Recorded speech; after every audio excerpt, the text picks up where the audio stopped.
सत श्री अकाल जी सारिਆਂ ਨੂੰ ਤੁਹਾਡਾ ਸਾਰਿਆਂ ਦਾ ਆਪਣੇ ਅੱਜ ਦੇ ਇਸ ਆਨਲਾਈਨ ਸੈਸ਼ਨ ਦੇ ਵਿੱਚ ਸਵਾਗਤ ਹੈ। ਸੋ ਆਪਣੀ ਡਿਸਕਸ਼ਨ ਚੱਲ ਰਹੀ ਸੀਗੀ ਸਪੇਸ ਸਾਇੰਸ ਦੇ ਉੱਤੇ, ਪੁਲਾੜ ਦੇ ਉੱਪਰ, ਤੇ ਲਾਸਟ ਦੇ ਵਿੱਚ ਅਸੀਂ ਨੇ ਉन्नति ਜਾਂ ਇਸਰੋ ਦੇ ਜਿਹੜੇ ਅੰਤਰਰਾਸ਼ਟਰੀ ਲੈਵਲ ਦੀ ਕੋਆਪਰੇਸ਼ਨ ਸੀ ਇੱਥੇ ਤੱਕ ਕਵਰ ਕਰ ਲਿਆ ਸੀਗਾ। ਇਸ ਤੋਂ ਅੱਗੇ ਮੂਵ ਕਰਦੇ ਹਾਂ। ਅੱਜ ਦਾ ਜਿਹੜਾ ਆਪਣਾ ਹਿੱਸਾ ਰਹੂਗਾ ਆਰਬਿਟਸ ਤੇ, कि ऑर्बिट थोड़ा जिहा टैक्नीकल पार्ट पहले लैक्चर च आपां ने थोड़ा जिहा डिस्कस किया सीगा, ज़्यादा फैक्चुअल पार्ट। अज थोड़ा जिहा टैक्नीकल पार्ट रहूगा जिन्हों आपां समझण दी कोशिश करांगे। देखो ऑर्बिट कहण दा मतलब की है, ऑर्बिट की चीज़ हुंदी है, पहलां तां इहनूं समझदे आं आपां। हुण मैं कह रहा कि इहदे विच स्पेस च हुंदा की है कि असीं एक सैटेलाइट नूं एक कैरीयर लॉन्चर या रॉकेट दे विच पा के उहनूं उप्पर छड्ड के आउंदे आ।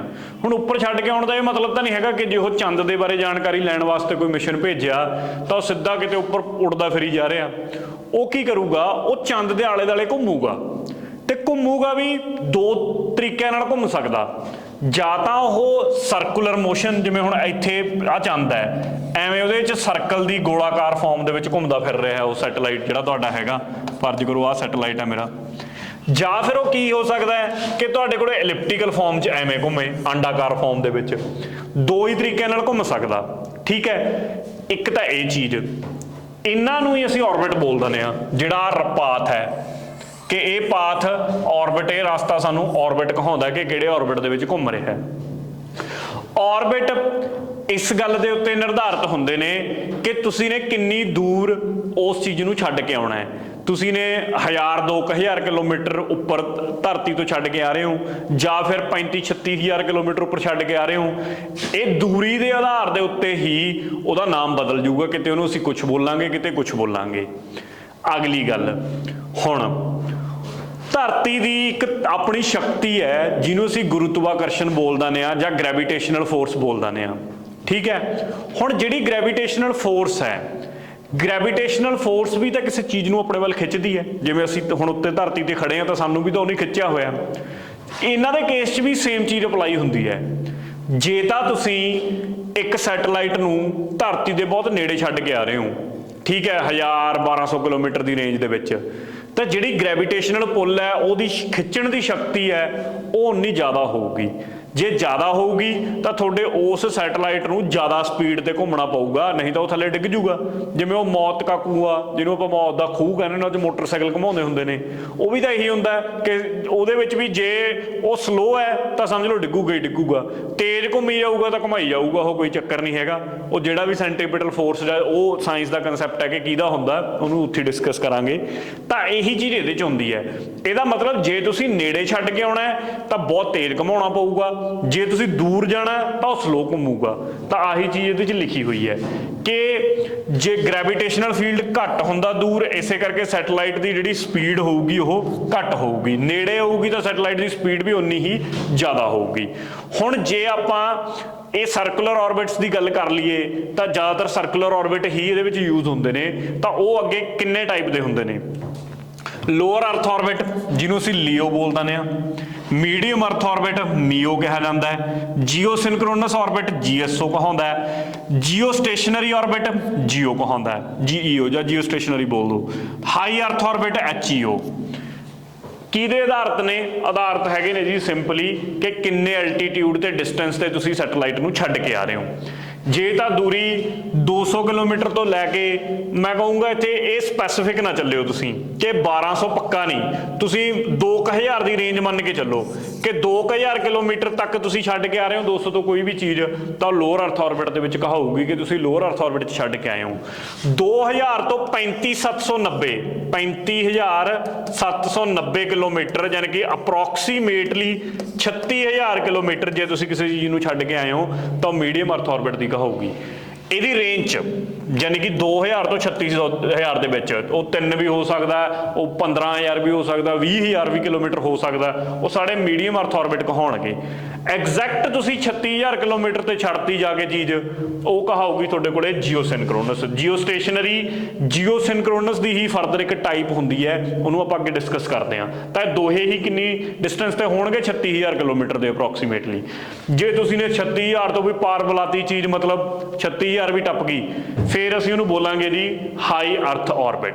ਤਾਂ ਇਹ ਆਰਬਿਟ ਨੇ ਜਿਨ੍ਹਾਂ ਨੂੰ ਅਸੀਂ ਡਿਸਟੈਂਸ ਦੇ ਆਧਾਰ ਤੇ दूरी ਦੇ ਆਧਾਰ ਤੇ ਅਸੀਂ ਡਿਸਟਿੰਗੁਇਸ਼ ਕਰਦੇ ਹਾਂ, ਅਲੱਗ-ਅਲੱਗ ਕਰਦੇ ਹਾਂ, ਇਹਨਾਂ ਦੇ ਨਾਮ ਆਉਂਦੇ ਨੇ। ਲਓ ਜੀ ਹੁਣ ਇੱਕ ਇੱਕ ਕਰਕੇ ਇਹਨਾਂ ਨੂੰ ਪੜ੍ਹਦੇ ਹਾਂ। ਅਸਲ ਗੇਮ ਇੱਥੋਂ ਸ਼ੁਰੂ ਹੁੰਦੀ ਹੈ। ਫੁੱਲ ਫਾਰਮ ਪੁੱਛੀ ਜਾ ਸਕਦੀ ਹੈ, ਦੂਰੀ ਦੇ ਆਧਾਰ ਤੇ ਤੁਹਾਨੂੰ ਪੁੱਛਿਆ ਜਾ ਸਕਦਾ ਕਿ ਇੰਨੀ ਦੂਰ ਛੱਡ ਕੇ ਆ ਰਹੇ ਹਾਂ ਤਾਂ ਕਿਹੜੇ ਆਰਬਿਟ 'ਚ ਛੱਡ ਕੇ ਆਵਾਂਗੇ। ਤਾਂ ਆਹ ਦੋ ਤਿੰਨ ਚੀਜ਼ਾਂ ਤਾਂ ਹੋ ਗਈਆਂ। ਹੁਣ ਆ ਗਿਆ ਐਪਲੀਕੇਸ਼ਨ ਏਰੀਆ ਕਿ ਲੋਅਰ ਅਰਥ ਆਰਬਿਟ ਦੇ ਵਿੱਚ ਕਿਹੜੇ ਚੀਜ਼ਾਂ ਭੇਜੀਆਂ ਜਾਂਦੀਆਂ ਨੇ ਤੇ ਉਹਨਾਂ ਤੋਂ ਕੀ ਕੰਮ ਲਿਆ ਜਾਂਦਾ ਹੈ। ਇਹ ਸਭ ਤੋਂ ਇੰਪੋਰਟੈਂਟ ਏਰੀਆ ਜਿੱਥੇ ਕੁਐਸਚਨ ਬਣਨ ਦੇ ਸਭ ਤੋਂ ਵੱਧ ਸੰਭਾਵਨਾ ਹੈ। ਹੁਣ ਦੇਖੋ ਲੋਅਰ ਅਰਥ ਆਰਬਿਟ ਦੇ ਵਿੱਚ ਕਹਿੰਦਾ ਜ਼ਿਆਦਾਤਰ ਅਸੀਂ ਜਿਹੜੇ ਸਾਡੇ ਸੰਚਾਰ ਵਾਲੇ ਸਾਧਨ ਨੇ ਇਹ ਵੀ ਭੇਜ ਦਿੰਦੇ ਆ, ਰਿਮੋਟ ਸੈਂਸਿੰਗ ਵੀ ਭੇਜ ਦਿੰਦੇ ਆ। ਸਭ ਤੋਂ ਇੰਪੋਰਟੈਂਟ ਇੰਟਰਨੈਸ਼ਨਲ ਸਪੇਸ ਸਟੇਸ਼ਨ, ਅੰਤਰਰਾਸ਼ਟਰੀ ਪੁਲਾੜ ਸਟੇਸ਼ਨ ਤੇ ਟੈਲੀਸਕੋਪ। ਹੁਣ ਦੇਖੋ ਇਹ ਕੀ ਹੈ ਅੰਤਰਰਾਸ਼ਟਰੀ ਸਪੇਸ ਸਟੇਸ਼ਨ, ਇਹਦੇ ਬਾਰੇ ਥੋੜਾ ਜਿਹਾ ਜਾਣਨ ਦੀ ਕੋਸ਼ਿਸ਼ ਕਰਦੇ ਹਾਂ। ਵੈਸੇ ਅੱਗੇ ਆਊਗਾ ਉੱਥੇ ਡਿਟੇਲ 'ਚ ਪੜਾਂਗੇ। ਯੂਜ਼ਲੀ ਕੀ ਹੈ ਸਾਇੰਟਿਸਟਾਂ ਦਾ ਜਿਹੜੇ ਸਪੇਸ 'ਚ ਕੰਮ ਕਰਦੇ ਨੇ ਉਹਨਾਂ ਦਾ ਮੰਨਣਾ ਇਹ ਹੈ ਕਿ ਕਿਸੇ ਚੀਜ਼ ਦੀ ਜਦੋਂ ਅਸੀਂ ਰੀਡਿੰਗ ਧਰਤੀ ਤੇ ਲੈਂਦੇ ਆ ਉੱਥੇ ਰਿਜ਼ਲਟ ਕੁਝ ਹੋਰ ਆਉਂਦਾ ਹੈ। ਜੇ ਉਸੇ ਚੀਜ਼ ਨੂੰ ਅਸੀਂ ਉਹੀ ਐਕਸਪੈਰੀਮੈਂਟ ਅਸੀਂ ਜਾ ਕੇ ਸਪੇਸ 'ਚ ਕਰੀਏ ਉੱਪਰ ਜਿੱਥੇ ਸਪੇਸ ਹੋਵੇ ਪੁਲਾੜ ਹੋਵੇ ਉੱਥੇ ਰਿਜ਼ਲਟ ਸਾਡੇ ਕੋਲੇ ਵੱਖਰੇ ਆਉਂਦੇ ਨੇ। ਇਸ ਪਰਪਸ ਵਾਸਤੇ ਉਹਨਾਂ ਨੇ ਆਪਦਾ ਇੱਕ ਕੱਚਾ ਜਿਹਾ ਘਰ ਬਣਾ ਲਿਆ ਸਪੇਸ ਦੇ ਵਿੱਚ ਤਾਂ ਕਿ ਉੱਥੇ ਬੈਠ ਕੇ ਉਹ ਐਕਸਪੈਰੀਮੈਂਟ ਕਰ ਸਕਣ। ਉਹਨੂੰ ਕਿਹਾ ਗਿਆ ਅੰਤਰਰਾਸ਼ਟਰੀ ਪੁਲਾੜ ਸਟੇਸ਼ਨ, ਇੰਟਰਨੈਸ਼ਨਲ ਸਪੇਸ ਸਟੇਸ਼ਨ। ਸਵਾਲ ਬਣਦਾ ਹੁੰਦਾ ਕਿਹੜੇ ਕਿਹੜੇ ਦੇਸ਼ਾਂ ਨੇ ਮਿਲ ਕੇ ਇੰਟਰਨੈਸ਼ਨਲ ਸਪੇਸ ਸਟੇਸ਼ਨ ਨੂੰ ਬਣਾਇਆ। 5 ਦੇਸ਼ ਨੇ ਜੀ। ਅਮਰੀਕਾ ਦਾ ਨਾਸਾ, ਰਸ਼ੀਆ ਦਾ ਰੋਸਕੋਸਮੋਸ ਏਜੰਸੀ ਹੈ, ਜਾਪਾਨ ਦੀ ਜਾਕਸਾ ਏਜੰਸੀ ਹੈ, ਕੈਨੇਡਾ ਦੀ ਕੈਨੇਡੀਅਨ ਸਪੇਸ ਏਜੰਸੀ ਹੈ ਤੇ ਚੌਥੀ ਪੰਜਵੀਂ ਯੂਰਪ ਦੇ ਜਿੰਨੇ ਦੇਸ਼ ਨੇ ਉਹਨਾਂ ਨੇ ਮਿਲ ਕੇ ਆਪਦੀ ਇੱਕ ਏਜੰਸੀ ਬਣਾਈ ਹੋਈ ਹੈ ਜਿਹਨੂੰ ਯੂਰਪੀਅਨ ਸਪੇਸ ਏਜੰਸੀ ਕਿਹਾ ਜਾਂਦਾ, ESA। ਆਹ 5 ਨੇ ਮਿਲ ਕੇ ਇਹ ਸਟੇਸ਼ਨ ਬਣਾਇਆ। ਫਿਰ ਜਿਹੜੇ ਟੈਲੀਸਕੋਪ ਨੇ ਵੱਖਰੇ ਵੱਖਰੇ ਦੇਸ਼ਾਂ ਨੇ ਵੱਖਰੇ ਵੱਖਰੇ ਟੈਲੀਸਕੋਪ ਉੱਪਰ ਛੱਡੇ ਹੋਏ ਨੇਗੇ, ਠੀਕ ਹੈ। ਜਿਵੇਂ ਹੱਬਲ ਟੈਲੀਸਕੋਪ ਇੱਕ ਬੜਾ ਫੇਮਸ ਨਾਮ ਹੈ। ਇਹ ਟੈਲੀਸਕੋਪਾਂ ਦਾ ਕੰਮ ਕੀ ਆ, ਫੋਟੋਆਂ ਖਿੱਚ ਕੇ ਭੇਜਦੇ ਨੇ ਵੀ ਉੱਪਰ ਐਕਟੀਵਿਟੀ ਕੀ ਹੋ ਰਹੀ ਹੈ, ਠੀਕ ਹੈ। ਉੱਪਰ ਸਪੇਸ ਦੇ ਵਿੱਚ ਕੋਈ ਚੀਜ਼ ਸਾਡੇ ਲਈ ਇਹੋ ਜਿਹੀ ਹਾਨੀਕਾਰਕ ਤਾਂ ਨਹੀਂ ਹੋ ਰਹੀ, ਕੱਲ ਨੂੰ ਆ ਕੇ ਧਰਤੀ ਨਾਲ ਹੀ ਟਕਰਾ ਜੇ ਉਹ, ਠੀਕ ਹੈ, ਜਿਹੜੀ ਧਰਤੀ ਉਹ ਖਤਮ ਕਰ ਦੇ। ਉਹ ਪਰਪਸਾਂ ਵਾਸਤੇ ਟੈਲੀਸਕੋਪ ਨੇ। ਇਹ ਸਾਰੀਆਂ ਚੀਜ਼ਾਂ ਕਿੱਥੇ ਰੱਖੀਆਂ ਹੋਈਆਂ ਨੇ, ਲੋਅਰ ਅਰਥ ਆਰਬਿਟ 'ਚ, ਮਤਲਬ 2000 ਕਿਲੋਮੀਟਰ ਤੋਂ ਥੱਲੇ ਇੰਨੀ ਰੇਂਜ ਦੇ ਵਿੱਚ ਨੇ। ਹੁਣ ਲੀਓ 'ਚ ਹੋਰ ਵੀ ਫਾਇਦੇ ਕਈ ਨੇ। ਹੁਣ ਤੁਸੀਂ ਕਹੋਗੇ ਕਿ ਜੀ ਫਾਇਦੇ ਕੀ ਹੋਏ। ਦੇਖੋ ਨੇੜੇ ਚੀਜ਼ ਪਈ ਹੈ, ਕੱਲ ਨੂੰ ਖਰਾਬ ਹੋ ਜਾਂਦੀ ਹੈ, ਬਦਲਣ ਦੀ ਲੋੜ ਪੈ ਰਹੀ ਹੈ ਜਾਂ ਠੀਕ ਕਰਨ ਦੀ ਲੋੜ ਪੈ ਰਹੀ ਹੈ, ਆਰਾਮ ਨਾਲ ਜਾ ਕੇ ਠੀਕ ਕੀਤੀ ਜਾ ਸਕਦੀ ਹੈ, ਇਹ ਫਾਇਦਾ। ਹੁਣ ਇੱਕ ਚੀਜ਼ ਸਮਝੋ, ਪਿੱਛੇ ਮੈਂ ਇੱਕ ਗੱਲ ਸਮਝਾਈ ਉਹ ਕਨਸੈਪਟ ਇੱਥੇ ਯੂਜ਼ ਹੋਊਗਾ। ਕੀ ਗੱਲ ਸਮਝਾਈ ਕਿ ਜੇ ਡਿਸਟੈਂਸ ਦੂਰੀ ਨੇੜੇ ਹੈ ਤਾਂ ਧਰਤੀ ਦੀ ਗ੍ਰੈਵਿਟੇਸ਼ਨਲ ਪੁੱਲ ਉਨੀ ਹੀ ਕੀ ਜ਼ਿਆਦਾ ਹੋਊ, ਸਟਰੋਂਗ ਹੋਊ, ਉਹਨੂੰ ਆਪਦੇ ਵੱਲ ਨੂੰ ਉਨੀ ਜ਼ਿਆਦਾ ਖਿੱਚੂਗੀ। ਇਹਦਾ ਮਤਲਬ ਜੇ ਧਰਤੀ ਦੀ ਗ੍ਰੈਵਿਟੇਸ਼ਨਲ ਪੁੱਲ ਖਿੱਚੂਗੀ ਤੁਹਾਡੇ ਸੈਟੇਲਾਈਟ ਨੂੰ ਬਹੁਤ ਤੇਜ਼ ਘੁੰਮਣਾ ਪਊਗਾ। ਇਹਦਾ ਮਤਲਬ ਲੀਓ ਦੇ ਵਿੱਚ ਸੈਟੇਲਾਈਟ ਬਹੁਤ ਸਪੀਡ ਤੇ ਘੁੰਮਦੇ ਨੇ। ਅਰਥ ਦੀ ਰੋਟੇਸ਼ਨ ਦੀ ਸਪੀਡ ਤੋਂ ਕਿਤੇ ਜ਼ਿਆਦਾ ਵੱਧ ਹੁੰਦੇ ਨੇ। ਅਰਥ ਤਾਂ 24 ਘੰਟਿਆਂ ਦੇ ਵਿੱਚ ਧਰਤੀ ਦਾ ਆਪਦੇ ਆਲੇ ਦੁਆਲੇ ਚੱਕਰ ਲਾਉਂਦੀ ਹੈ, ਦਿਨ ਰਾਤ ਜਿਹੜਾ ਪੂਰਾ ਹੁੰਦਾ ਹੈ। ਇਹ ਮੈਨੂੰ ਲੱਗਦਾ 24 ਘੰਟਿਆਂ ਦੇ ਵਿੱਚ 15-20 ਵਾਰ ਗੇੜੇ ਲਾ ਦਿੰਦੇ ਨੇ ਅਰਥ ਦੇ ਆਲੇ ਦੁਆਲੇ, ਤਾਂ ਇਸ ਕਰਕੇ ਇਹਨਾਂ ਦੀ ਸਪੀਡ ਬਹੁਤ ਜ਼ਿਆਦਾ ਹੁੰਦੀ ਹੈ। ਤਾਂ ਇਸ ਚੀਜ਼ ਨੂੰ ਧਿਆਨ 'ਚ ਰੱਖਿਓ। ਅੱਗੇ ਕਈ ਤਰ੍ਹਾਂ ਦੇ ਕੁਐਸਚਨਾਂ ਦੇ ਵਿੱਚ ਇਹ ਹੈਲਪ ਕਰੂਗੀ ਸਾਨੂੰ ਕੁਐਸਚਨਾਂ ਨੂੰ ਸੋਲਵ ਕਰਨ ਦੇ ਵਿੱਚ, ਠੀਕ ਹੈ। ਆਹੀ ਜਿਵੇਂ ਲਿਖਿਆ ਮਲਟੀਪਲ ਰੈਵੋਲੂਸ਼ਨਾਂ ਹੋ ਸਕਦੀਆਂ ਨੇ 24 ਘੰਟੇ ਦੇ ਵਿੱਚ ਇਹ ਸੈਟੇਲਾਈਟ ਜਿਹੜੇ ਇਹਦੇ 'ਚ ਛੱਡੇ ਜਾਂਦੇ ਨੇ। ਦੂਜੀ ਗੱਲ ਆ ਗਈ ਮੀਡੀਅਮ ਅਰਥ ਆਰਬਿਟ ਦੀ, ਤਾਂ 2000 ਤੋਂ ਲੈ ਕੇ ਜੀ ਅਪਰੋਕਸੀਮੇਟਲੀ ਕਿੰਨੇ ਤੱਕ, 36000 ਕਿਲੋਮੀਟਰ ਤੱਕ। 36000 ਕਿਲੋਮੀਟਰ ਤੱਕ ਜਿਹੜੀ ਰੇਂਜ ਹੈਗੀ ਹੈ ਇਹ ਮਿਊ ਦੀ ਹੈ। ਇੱਥੇ ਕਿਹੜੀਆਂ ਚੀਜ਼ਾਂ ਛੱਡੀਆਂ ਜਾਂਦੀਆਂ ਨੇ, ਨੈਵੀਗੇਸ਼ਨਲ ਸੈਟੇਲਾਈਟ ਜਿਵੇਂ GPS ਹੋ ਗਿਆ ਤੁਹਾਡਾ, ਜਿਵੇਂ ਨੈਵਿਕ ਭਾਰਤ ਨੇ ਆਪਦਾ ਬਣਾਇਆ ਹੋਇਆ, B2 ਚਾਈਨਾ ਵਾਲਿਆਂ ਦਾ, ਕਈ ਦੇਸ਼ਾਂ ਨੇ ਆਪਣੇ ਆਪਣੇ ਬਣਾ ਰੱਖੇ ਨੇ। ਤੇ ਸਾਰੇ ਜਿੰਨੇ ਨੈਵੀਗੇਸ਼ਨਲ ਸੈਟੇਲਾਈਟਸ ਨੇ ਨੈਵੀਗੇਸ਼ਨ ਦੇ ਕੰਮ ਆਉਂਦੇ ਨੇਗੇ ਉਹ ਸਾਰੇ ਮੀਡੀਅਮ ਅਰਥ ਆਰਬਿਟ ਦੇ ਵਿੱਚ ਰੱਖੇ ਜਾਂਦੇ ਨੇ। ਇੰਪੋਰਟੈਂਟ ਪੁਆਇੰਟ ਹੈ, ਨੋਟ ਕਰ ਲਿਓ। ਤੀਜਾ ਆਰਬਿਟ ਆ ਗਿਆ ਜੀਓਸਿਨਕ੍ਰੋਨਸ ਆਰਬਿਟ। ਜੀਓਸਿਨਕ੍ਰੋਨਸ ਆਰਬਿਟ ਦੀ ਗੱਲ ਕਰ ਲਈਏ ਤਾਂ ਸਿੱਧਾ ਕਿੱਥੇ ਤੱਕ ਪਹੁੰਚ ਗਏ ਤੁਸੀਂ, 36000 ਕਿਲੋਮੀਟਰ। 36000 ਕਿਲੋਮੀਟਰ ਤੇ ਕੋਈ ਚੀਜ਼ ਛੱਡਤੀ ਤਾਂ ਜੀਓਸਿਨਕ੍ਰੋਨਸ ਹੋ ਗਿਆ, ਮਤਲਬ ਉਹੀ 35790 ਅਪਰੋਕਸੀਮੇਟਲੀ 36 ਲੈਂਦੇ ਆਪਾਂ। ਹੁਣ ਇੱਥੇ ਖਾਸੀਅਤ ਕੀ ਹੈ ਜੀਓਸਿਨਕ੍ਰੋਨਸ ਦੀ? ਜੀਓਸਿਨਕ੍ਰੋਨਸ ਦੀ ਇੱਕ ਖਾਸੀਅਤ ਹੈ ਕਿ ਇੱਥੇ ਜਾ ਕੇ ਸਪੀਡ ਇੰਨੀ ਕੁ ਹੋ ਜਾਂਦੀ ਹੈ ਸੈਟੇਲਾਈਟ ਦੀ ਕਿ ਉਹ ਬਿਲਕੁਲ ਅਰਥ ਦੀ ਰੋਟੇਸ਼ਨ ਦੀ ਸਪੀਡ ਨਾਲ ਮੈਚ ਕਰ ਜਾਂਦੀ ਹੈ। मतलब ਜਿਹੜੀ ਸਪੀਡ ਤੇ ਅਰਥ ਘੁੰਮ ਰਹੀ ਹੈ ਉਸੇ ਸਪੀਡ ਤੇ ਉਹ ਘੁੰਮਣਾ ਸ਼ੁਰੂ ਕਰ ਦਿੰਦੀ ਹੈ। ਤਾਂ ਉਹਦੇ ਨਾਲ ਕੀ ਹੋ ਜਾਂਦਾ ਕਿ ਦੋਨਾਂ 'ਚ ਸਿੰਕਰੋਨਾਈਜੇਸ਼ਨ ਬਣ ਜਾਂਦੀ ਹੈ। मतलब 24 ਘੰਟਿਆਂ ਦੇ ਵਿੱਚ ਜੇ ਅਰਥ ਇੱਕ ਚੱਕਰ ਲਾਉਂਦੀ ਹੈ ਤਾਂ 24 ਘੰਟਿਆਂ ਦੇ ਵਿੱਚ ਜਿਹੜਾ ਸੈਟੇਲਾਈਟ ਤੁਸੀਂ ਇਹਦੇ 'ਚ ਜੀਓਸਿੰਕਰੋਨਸ ਆਰਬਿਟ 'ਚ ਰੱਖੋਗੇ ਇਹ ਵੀ ਓਨਾ ਹੀ ਗੇੜਾ ਪੂਰਾ ਕਰੂਗਾ, मतलब ਇੱਕੋ ਹੀ। ਇਹ ਡਿਸਟੈਂਸ ਉਸੇ ਆਧਾਰ ਤੇ ਹੀ ਕੱਢਿਆ ਹੋਇਆ। 36000 ਆਪਣੇ ਆਪ ਡਿਸਟੈਂਸ ਨਹੀਂ ਕਿਤੋਂ ਮਾਪ ਲਿਆ, मतलब ਉਹਨਾਂ ਨੇ ਡਿਸਟੈਂਸ ਦੇਖਿਆ ਕਿ ਕਿੰਨੇ ਡਿਸਟੈਂਸ ਤੇ ਜਾ ਕੇ ਜਿਹੜਾ ਸਾਡਾ ਸੈਟੇਲਾਈਟ ਹੈ ਉਹ ਉਸੇ ਸਪੀਡ ਨਾਲ ਘੁੰਮਦਾ ਜਿਹੜੀ ਸਪੀਡ ਨਾਲ ਅਰਥ ਘੁੰਮ ਰਹੀ ਹੈ, ਤਾਂ ਉਹ ਇੰਨੇ ਡਿਸਟੈਂਸ ਤੇ ਜਾ ਕੇ ਘੁੰਮਦਾ ਹੈ। ਠੀਕ ਹੈ। ਇੱਕ ਆਰਬਿਟ ਸਨ ਸਿੰਕਰੋਨਸ ਵੀ ਹੋ ਸਕਦਾ ਹੈ ਜਦੋਂ angle between line joining the centre of earth and the satellite and the sun is constant throughout the orbit. Sun synchronous ਅਸੀਂ ਕਦੋਂ ਬੋਲ ਦਿੰਦੇ ਆ, ਜਦੋਂ ਤੁਹਾਡੇ ਕੋਲੇ ਆਹ ਤੁਹਾਡੀ ਧਰਤੀ, ਤੁਹਾਡਾ ਸਨ ਤੇ ਜਿਹੜਾ ਤੁਹਾਡਾ ਆ ਘੁੰਮ ਰਿਹਾ, ਇਹਨਾਂ ਤਿੰਨਾਂ ਦੇ ਵਿੱਚ ਜਿਹੜਾ ਐਂਗਲ ਬਣ ਰਿਹਾ ਹੈ ਉਹ ਜਿਹੜੀ ਮਰਜ਼ੀ ਥਾਂ ਤੇ ਜਾ ਕੇ ਤੁਸੀਂ ਐਂਗਲ ਬਣਾ ਲਓ ਉਹ ਐਂਗਲ ਓਨਾ ਹੀ ਬਣ ਰਿਹਾ ਹੋਵੇ, ਸੇਮ ਐਂਗਲ ਬਣ ਰਿਹਾ ਹੋਵੇ, ਤਾਂ ਉਹਨੂੰ ਅਸੀਂ ਸਨ ਸਿੰਕਰੋਨਸ ਕਹਿ ਦਿੰਦੇ ਆ ਕਿ ਸਨ ਦੇ ਨਾਲ ਸਾਰੀਆਂ ਤਿੰਨੋਂ ਚੀਜ਼ਾਂ ਸਿੰਕਰੋਨਸ ਹੋ ਗਈਆਂ, ਅਰਥ ਵੀ ਹੋ ਗਈ ਤੇ ਤੁਹਾਡਾ ਸੈਟੇਲਾਈਟ ਵੀ ਹੋ ਗਿਆ। ਹੁਣ ਜਿਹੜਾ ਇਸ ਜੀਓਸਿੰਕਰੋਨਸ ਸੈਟੇਲਾਈਟ ਦਾ ਆਈਡੀਆ ਸੀ, ਆਰਬਿਟ ਹੁੰਦਾ ਹੈ ਵੀ ਇਹ ਜਿਹਦੇ ਵਿੱਚ ਅਸੀਂ ਉੱਥੇ ਭੇਜ ਸਕਦੇ ਹਾਂ, ਇੱਕ ਸਾਇੰਟਿਸਟ ਸੀਗਾ, ਨਾਮ ਸੀਗਾ ਸਰ ਆਰਥਰ ਕਲਾਰਕ, ਇਹਨਾਂ ਨੇ ਦਿੱਤਾ ਸੀ 1945 ਚ। ਇਸ ਕਰਕੇ ਇਸ ਆਰਬਿਟ ਨੂੰ ਕਈ ਵਾਰ ਕਲਾਰਕ ਆਰਬਿਟ ਵੀ ਕਹਿ ਦਿੰਦੇ ਨੇ। ਫੈਕਚੁਅਲ ਸਵਾਲ ਆ ਗਿਆ ਤੁਹਾਡੇ ਵਾਸਤੇ, ਪੇਪਰ ਵਾਲਾ ਪੁੱਛੂਗਾ ਕਿ which of the following orbit is called Clark orbit, ਤਾਂ ਕਲਾਰਕ ਆਰਬਿਟ ਕਿਹੜੇ ਨੂੰ ਕਿਹਾ ਜਾਂਦਾ? ਜੀਓਸਿੰਕਰੋਨਸ ਆਰਬਿਟ ਨੂੰ। ਤੇ ਅਗਲੀ ਗੱਲ, ਪਾਰਟੀਕੂਲਰਲੀ ਅਸੀਂ ਟੈਲੀਕਮਿਊਨੀਕੇਸ਼ਨ ਸੰਚਾਰ ਵਾਸਤੇ ਤੇ ਰਿਮੋਟ ਸੈਂਸਿੰਗ ਐਪਲੀਕੇਸ਼ਨਾਂ ਵਾਸਤੇ ਹੀ ਉਪਯੋਗ ਕਰਦੇ ਹਾਂ ਇਸ ਦਾ। ਆਹ ਫੋਟੋ ਦੇ ਵਿੱਚ ਨਾ ਤੁਹਾਨੂੰ ਦੋ ਚੀਜ਼ਾਂ ਨਜ਼ਰ ਆਉਣਗੀਆਂ, ਇੱਕ ਜੀਓਸਿੰਕਰੋਨਸ, ਇੱਕ ਜੀਓ ਸਟੇਸ਼ਨਰੀ। ਇਹਨਾਂ ਦੋਵਾਂ ਦਾ ਫਰਕ ਵੀ ਇੱਥੇ ਕਲੀਅਰ ਕਰ ਲਈਏ ਆਪਾਂ। ਦੇਖੋ, ਜੇ ਤਾਂ ਤੁਹਾਡੇ ਕੋਲੇ ਆਹ ਤੁਹਾਡਾ ਅਰਥ ਹੈ, ਧਰਤੀ ਹੈ, ਧਰਤੀ ਦੇ ਆ ਬਿਲਕੁਲ ਇਕੁਏਟਰ ਦੇ ਨਾਲ ਨਾਲ ਤੁਸੀਂ ਐ ਰੋਟੇਟ ਕਰਾ ਰਹੇ ਹੋ, ਡਿਸਟੈਂਸ ਉਨਾ ਹੀ ਆ 36000 ਕਿਲੋਮੀਟਰ ਤੇ। ਇਹ ਕਹਾਉਂਦਾ ਮੇਰੇ ਕੋਲੇ ਜੀਓ ਸਟੇਸ਼ਨਰੀ।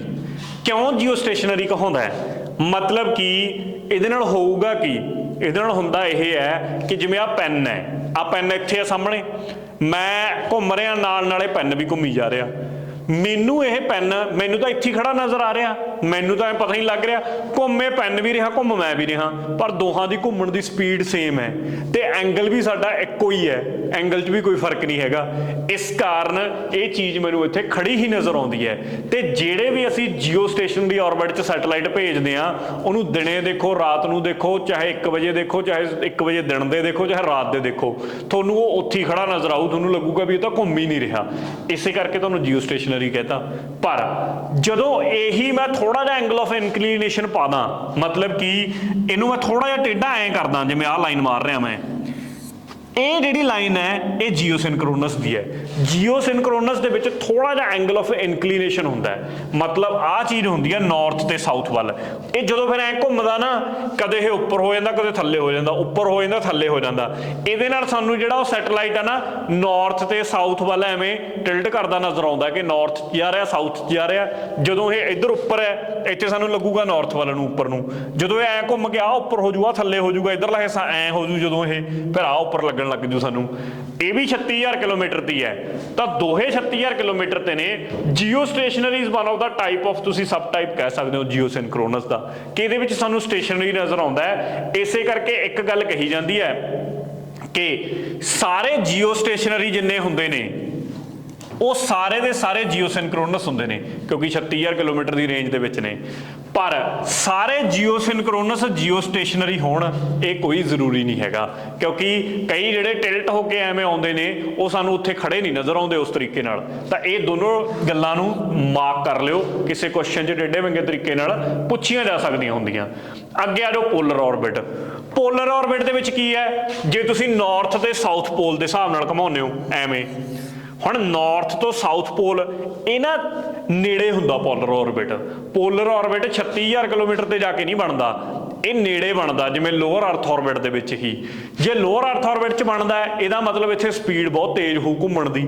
ਜੇ ਸਪੀਡ ਬਹੁਤ ਤੇਜ਼ ਹੈ ਘੁੰਮਣ ਦੀ, ਤਾਂ ਜਿੱਥੇ ਮੈਂ ਕਹਿ ਰਿਹਾ ਸੀਗਾ ਕਿ ਜੀਓ ਸਿੰਕਰੋਨਸ ਤਾਂ ਜੀ 24 ਘੰਟੇ ਦੀ ਧਰਤੀ ਗੇੜਾ ਲਾਉਂਦੀ ਹੈ, 24 'ਚ ਉਹ ਸੈਟੇਲਾਈਟ ਲਾਉਂਦਾ ਹੈ। ਇੱਥੇ ਤਾਂ 24 ਘੰਟੇ 'ਚ ਜਿੰਨੇ 'ਚ ਅਰਥ ਗੇੜਾ ਲਾਉਂਦੀ ਹੈ। ਆਹ ਜਿਹੜਾ ਪੋਲਰ ਆਰਬਿਟ ਦੇ ਵਿੱਚ ਤੁਸੀਂ ਸੈਟੇਲਾਈਟ ਰੱਖਿਆ ਹੋਊ ਤਾਂ 15 ਤੋਂ ਘੱਟੋ ਘੱਟ 20 ਵਾਰ, 15 ਤੋਂ 20 ਟਾਈਮਸ ਦੇ ਰੇਂਜ ਦੇ ਵਿੱਚ ਘੁੰਮ ਜਾਂਦਾ ਹੈ। ਇਹਦਾ ਮਤਲਬ ਇਹਦੀ ਸਪੀਡ ਇੰਨੀ ਜ਼ਿਆਦਾ ਹੁੰਦੀ ਹੈ। ਡੈਫੀਨੇਸ਼ਨ ਕਲੀਅਰ ਹੈ ਕਿ ਜੇ 90 ਡਿਗਰੀ ਆ ਇਕੁਏਟਰ ਹੈ, ਭੂ ਮੱਧ ਰੇਖਾ ਹੈ, ਇਹਦੇ ਤੋਂ 90 ਡਿਗਰੀ ਕੋਣ ਦੇ ਉੱਤੇ ਜਾ ਕੇ ਤੁਸੀਂ ਉੱਪਰ ਘੁਮਾਉਂਦੇ ਹੋ ਤਾਂ ਉਹ ਐਲਟੀਟਿਊਡ ਦੇ ਉੱਤੇ ਪੋਲ ਜਿਹੜਾ ਨਾਰਥ ਜਾਂ ਸਾਊਥ ਪੋਲ ਦੇ ਉੱਤੇ, ਉੱਤਰੀ ਦੱਖਣੀ ਪੋਲ ਦੇ ਉੱਤੇ, ਤਾਂ ਉਹ ਪੋਲਰ ਆਰਬਿਟ ਕਹਾਉਂਦਾ ਹੈ। ਐਪਲੀਕੇਸ਼ਨਾਂ ਦੇਖ ਸਕਦੇ ਹੋ।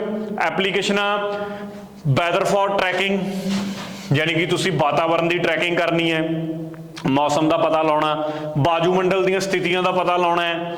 ਇਹ ਤੋਂ ਇਲਾਵਾ ਤੁਸੀਂ ਨਿਗਰਾਨੀ ਕਰਨੀ ਆ, ਫਸਲਾਂ ਦੀ ਨਿਗਰਾਨੀ ਕਰਨੀ ਹੈ, ਜੰਗਲਾਂ ਦੀ ਨਿਗਰਾਨੀ ਕਰਨੀ ਹੈ। ਜਿਵੇਂ ਉੱਥੇ ਅੱਗ ਬਹੁਤ ਛੇਤੀ ਪੈ ਜਾਂਦੀ ਹੈ, ਸਾਨੂੰ ਜਦੋਂ ਜਦੀ ਪਤਾ ਲੱਗ ਜੇ ਸੈਟੇਲਾਈਟ ਦੇ ਥਰੂ ਅਸੀਂ ਉੱਤੇ ਕੰਟਰੋਲ ਕਰ ਸਕੀਏ।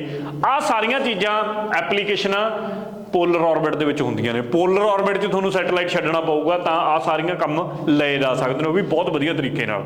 ਉਮੀਦ ਕਰਦਾ ਕਿ ਕਲੀਅਰ ਹੋ ਗਿਆ ਹੋਊਗਾ। ਅੱਗੇ ਜੇਕਰ ਆਉਂਦਾ ਜੀ ਜੀਟੀਓ ਦਾ, ਜੀਓ ਸਿੰਕਰੋਨਸ ਟਰਾਂਸਫਰ ਆਰਬਿਟ।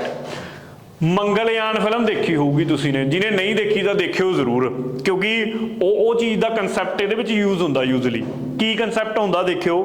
ਮੰਗਲਯਾਨ ਦੇ ਵਿੱਚ ਨਾ ਕੀ ਕਰਦੇ ਨੇ, ਆਹ ਫਿਗਰ ਨੂੰ ਦੇਖੋ ਜਰਾ ਧਿਆਨ ਨਾਲ। ਫਰਜ਼ ਕਰ ਲਓ ਆਹ ਤੁਹਾਡੇ ਕੋਲੇ ਕੀ ਹੈ, ਇਹ ਮਾਰਸ ਹੈ, ਇਹ ਗ੍ਰਹਿ ਆ ਮਾਰਸ ਸਾਡੇ ਕੋਲੇ। ਇਹਦਾ ਜਿਹੜਾ ਆਰਬਿਟ ਹੈ, ਆਹ ਆਰਬਿਟ ਹੈ ਇਹਦਾ, ਆ ਜਿਹੜਾ ਲਾਲ ਲਾਈਨ ਨਾਲ ਮਾਰਿਆ ਹੋਇਆ, ਤੇ ਇਹ ਸਾਡੀ ਧਰਤੀ ਤੋਂ ਤਾਂ ਬਹੁਤ ਜ਼ਿਆਦਾ ਦੂਰ ਹੈ। ਜੇ ਮੈਂ ਡਾਇਰੈਕਟਲੀ ਇਹਦੇ ਆਰਬਿਟ ਦੇ ਵਿੱਚ ਸੈਟੇਲਾਈਟ ਭੇਜਣਾ ਹੈ, ਜਿਹੜਾ ਕਿ ਮਾਰਸ ਦੇ ਆਲੇ ਦੁਆਲੇ ਗੇੜੇ ਲਾਉਂਦਾ ਰਹੂਗਾ, ਮੰਗਲ ਗ੍ਰਹਿ ਦੇ ਆਲੇ ਦੁਆਲੇ, ਤੇ ਸਾਨੂੰ ਇਨਫੋਰਮੇਸ਼ਨ ਦਿੰਦਾ ਰਹੂਗਾ ਉਹਦੇ ਬਾਰੇ ਜਾਣਕਾਰੀ, ਤਾਂ ਉਹਦੇ ਲਈ ਮੈਨੂੰ ਬਹੁਤ ਹੀ ਜ਼ਿਆਦਾ ਫਿਊਲ ਦੀ ਲੋੜ ਪਊ। ਫਿਊਲ ਮਤਲਬ ਈਂਧਨ ਦੀ ਲੋੜ ਪਊਗੀ। ਈਂਧਨ ਜਿੰਨੇ ਦੀ ਜ਼ਿਆਦਾ ਲੋੜ ਪਊਗੀ, ਮੇਰਾ ਖਰਚਾ ਹੀ ਉਨੇ ਮਿਸ਼ਨ ਤੇ ਜ਼ਿਆਦਾ ਆਊਗਾ ਉਸ ਮਿਸ਼ਨ ਤੇ। ਹੁਣ ਭਾਰਤ ਵਰਗੇ ਕੋਈ ਐਡੇ ਤਕੜੇ ਦੇਸ਼ ਤਾਂ ਹੈ ਨਹੀਂ ਕਿ ਅਸੀਂ ਆਪਣੀਆਂ R&D ਤੇ ਇੰਨੇ ਜ਼ਿਆਦਾ ਪੈਸੇ ਖਰਚਦੇ ਹੋਈਏ। ਅਸੀਂ ਤਾਂ ਛੋਟਾ ਜਿਹਾ ਹਿੱਸਾ ਸਾਡੇ ਬਜਟ ਦਾ ਜਿਹੜਾ R&D ਵਾਸਤੇ ਰੱਖਦੇ ਹਾਂ। ਤਾਂ ਉਸ ਪਰਪਸ ਲਈ ਭਾਰਤ ਨੇ ਜਿਹੜਾ ਮੌਮ ਮਿਸ਼ਨ ਯਾਨੀ ਕਿ ਮਾਰਸ ਆਰਬਿਟਰ ਮਿਸ਼ਨ ਚਲਾਇਆ ਸੀ ਮੰਗਲਯਾਨ, ਉਹਦੇ ਵਿੱਚ ਇਹਨਾਂ ਨੇ ਕਰਿਆ ਕੀ ਸੀ, ਇਹਨਾਂ ਨੇ ਸਭ ਤੋਂ ਪਹਿਲਾਂ ਜਿਹੜੇ ਆ ਇਹਦੇ ਤੱਕ ਪਹੁੰਚਣ ਵਾਸਤੇ ਕਈ ਆਰਬਿਟ ਆਉਂਦੇ ਹੋਣਗੇ। ਮਤਲਬ ਰਾਸਤੇ ਦੇ ਵਿੱਚ, ਮੰਗਲ ਤਾਂ ਐਡੀ ਦੂਰ ਹੈ, ਕਈ ਗ੍ਰਹਿ ਆਉਂਦੇ ਹੋਣਗੇ, ਕਈ ਛੋਟੇ ਮੋਟੇ ਹੋਰ ਉਪਗ੍ਰਹਿ ਆਉਂਦੇ ਹੋ ਸਕਦੇ ਆ, ਕੋਈ ਹੋਰ ਉੱਥੇ ਐਸਟਰੋਇਡ ਵਗੈਰਾ ਹੋ ਸਕਦੇ ਨੇ। ਇਹਨਾਂ ਨੇ ਉਹ ਹਰ ਇੱਕ ਦੇ ਆਲੇ ਦੁਆਲੇ ਘੁੰਮਣ ਵਾਸਤੇ ਕੋਈ ਨਾ ਕੋਈ ਆਰਬਿਟ ਜ਼ਰੂਰ ਹੋਊਗਾ। ਇਹਨਾਂ ਨੇ ਪਹਿਲਾਂ ਕੀ ਕੀਤਾ, ਆਪਦੇ ਸੈਟੇਲਾਈਟ ਨੂੰ ਉਹੇ ਜਿਹੇ ਆਰਬਿਟਾਂ 'ਚ ਪਾਇਆ। ਜਿਵੇਂ ਮੈਂ ਕਹਿਣਾ ਕਿ ਆ ਪਹਿਲਾਂ ਕਿਸੇ ਚੀਜ਼ ਦੇ ਆਲੇ ਦੁਆਲੇ ਆਰਬਿਟ ਸੀ, ਇੱਥੇ ਇਸ ਆਰਬਿਟ 'ਚ ਪਾ ਕੇ ਭੇਜ ਕੇ ਡਾਇਰੈਕਟ, ਕਿਉਂਕਿ ਮੇਰਾ ਬਹੁਤ ਥੋੜਾ ਫਿਊਲ ਲੱਗਿਆ, ਨੇੜੇ ਸੀ ਇਹ ਆਰਬਿਟ, ਇਹ ਲੋਅਰ ਅਰਥ ਆਰਬਿਟ ਦੇ ਵਿੱਚ ਹੀ ਸੀ ਕਿਤੇ। ਇਹਦੇ 'ਚ ਘੁਮਾਇਆ, ਬਹੁਤ ਤੇਜ਼ ਘੁੰਮਿਆ, ਤੇਜ਼ ਘੁੰਮਦਾ ਗਿਆ। ਜਦੋਂ ਸਪੀਡ ਫੁੱਲ ਫੜ ਗਿਆ, ਥੋੜਾ ਜਿਹਾ ਇਹਨੂੰ ਪੁਸ਼ ਦਿੱਤਾ ਇੰਜਣ 'ਚ, ਘੁੰਮਦੇ ਘੁੰਮਦੇ ਤਾਂ ਇੰਜਣ ਬੰਦ ਕਰ ਦਿੰਦੇ ਸੀ ਤਾਂ ਕਿ ਸਾਡਾ ਫਿਊਲ ਬਚਿਆ ਰਹੇ, ਕਿਉਂਕਿ ਇਹ ਤਾਂ ਉਹਦੀ ਫੋਰਸ ਨਾਲ ਹੀ ਘੁੰਮਦਾ ਰਹਿੰਦਾ, ਜਿਹੜੀ ਉਹਦੀ ਫੋਰਸ ਆਫ ਅਟਰੈਕਸ਼ਨ ਹੁੰਦੀ ਹੈ, ਉਹਨੂੰ ਖਿੱਚਣ ਦੀ ਤਾਕਤ ਹੁੰਦੀ ਆ। ਇੰਜਣ ਦੁਆਰਾ ਸਟਾਰਟ ਕਰਕੇ ਪੁਸ਼ ਮਾਰਿਆ, ਇਹਨੂੰ ਧੱਕ ਕੇ ਇਸ ਤੇ ਮਾਰਿਆ, ਆਹ ਵਾਲੇ ਆਰਬਿਟ ਤੇ, ਅਗਲੇ ਤੇ। ਫਿਰ ਇਹਨੂੰ ਇਸ ਤੋਂ ਬਾਅਦ ਇਹ 'ਚ ਤੇਜ਼ ਘੁੰਮਣਾ ਸ਼ੁਰੂ ਹੋਇਆ ਅਗਲੇ ਆਰਬਿਟ ਤੇ। ਐਂ ਆਰਬਿਟ ਸ਼ਿਫਟ ਕਰਦੇ ਗਏ, ਸ਼ਿਫਟ ਜੰਪ ਕਰਾ ਕੇ ਫਾਈਨਲੀ ਇਸ ਆਰਬਿਟ 'ਚ ਲੈ ਗਏ। ਬਈ ਸਮਾਂ ਤਾਂ ਬਹੁਤ ਜ਼ਿਆਦਾ ਲੱਗਿਆ, ਜਿੱਥੇ 1 ਮਹੀਨਾ ਲੱਗਣਾ ਸੀ ਹੋ ਸਕਦਾ ਉੱਥੇ ਸਾਲ ਲੱਗ ਗਿਆ ਹੋਵੇ ਉੱਥੇ ਪਹੁੰਚਣ ਦੇ ਲਈ ਮੰਗਲ ਦੇ ਵਿੱਚ। ਪਰ ਖਰਚਾ ਉਹਦੇ ਨਾਲ 1/10 ਕਿਤੇ ਹੋਇਆ। ਮਤਲਬ ਜੇ ਉਹਨੇ 10 ਕਰੋੜ ਖਰਚੇ ਹੋਣਗੇ ਤੇ 1 ਕਰੋੜ ਦੇ ਵਿੱਚ ਹੀ ਮੰਗਲ ਦੇ ਆਲੇ ਦੁਆਲੇ ਘੁਮਾਤਾ ਸੈਟੇਲਾਈਟ। ਤਾਈਓ ਭਾਰਤ ਦੀ ਚੜ੍ਹਾਈ ਬਹੁਤ ਹੋਈ ਸੀ, ਕਿਉਂਕਿ ਮੰਗਲ ਤੇ ਜਾਣ ਵਾਲਾ ਪਹਿਲਾ ਦੇਸ਼ ਸੀ ਪਹਿਲੀ ਅਟੈਂਪਟ ਦੇ ਵਿੱਚ। ਵੈਸੇ ਪਹਿਲਾ ਦੇਸ਼ ਨਹੀਂ ਸੀ, ਜਾ ਤਾਂ ਕਹੀ ਚੁੱਕੇ ਸੀ, ਪਰ ਪਹਿਲੀ ਅਟੈਂਪਟ 'ਚ ਕੋਈ ਨਹੀਂ ਪਹੁੰਚਿਆ ਸੀ, ਭਾਰਤ ਪਹਿਲੀ ਅਟੈਂਪਟ 'ਚ ਪਹੁੰਚ ਗਿਆ। ਇਸ ਕਰਕੇ ਬਹੁਤ ਨਾਮ ਹੋਇਆ ਭਾਰਤ ਦਾ। ਤੇ ਜਿਹੜੇ ਆਹ ਆਰਬਿਟ ਜੰਪਿੰਗ ਆਰਬਿਟ ਹੁੰਦੇ ਨੇ, ਜਿਹਦੇ ਤੋਂ ਅਸੀਂ ਇੱਕ 'ਚੋਂ ਦੂਜੇ 'ਚ ਗਏ, ਤੀਜੇ 'ਚ ਗਏ, ਇਹਨਾਂ ਦਾ ਇੱਕ ਸਪੈਸ਼ਲ ਨਾਮ ਹੁੰਦਾ, ਜਿਨ੍ਹਾਂ ਨੂੰ ਅਸੀਂ ਕਹਿੰਦੇ ਆ ਪਾਰਕਿੰਗ ਆਰਬਿਟ। ਇਹਨਾਂ ਨੂੰ ਬੋਲਿਆ ਜਾਂਦਾ ਪਾਰਕਿੰਗ ਆਰਬਿਟਸ। ਤਾਂ ਤੁਹਾਨੂੰ ਪੁੱਛਿਆ ਜਾ ਸਕਦਾ ਕਿ which of the following is called parking orbit. ਤਾਂ geosynchronous transfer orbit is called parking orbit.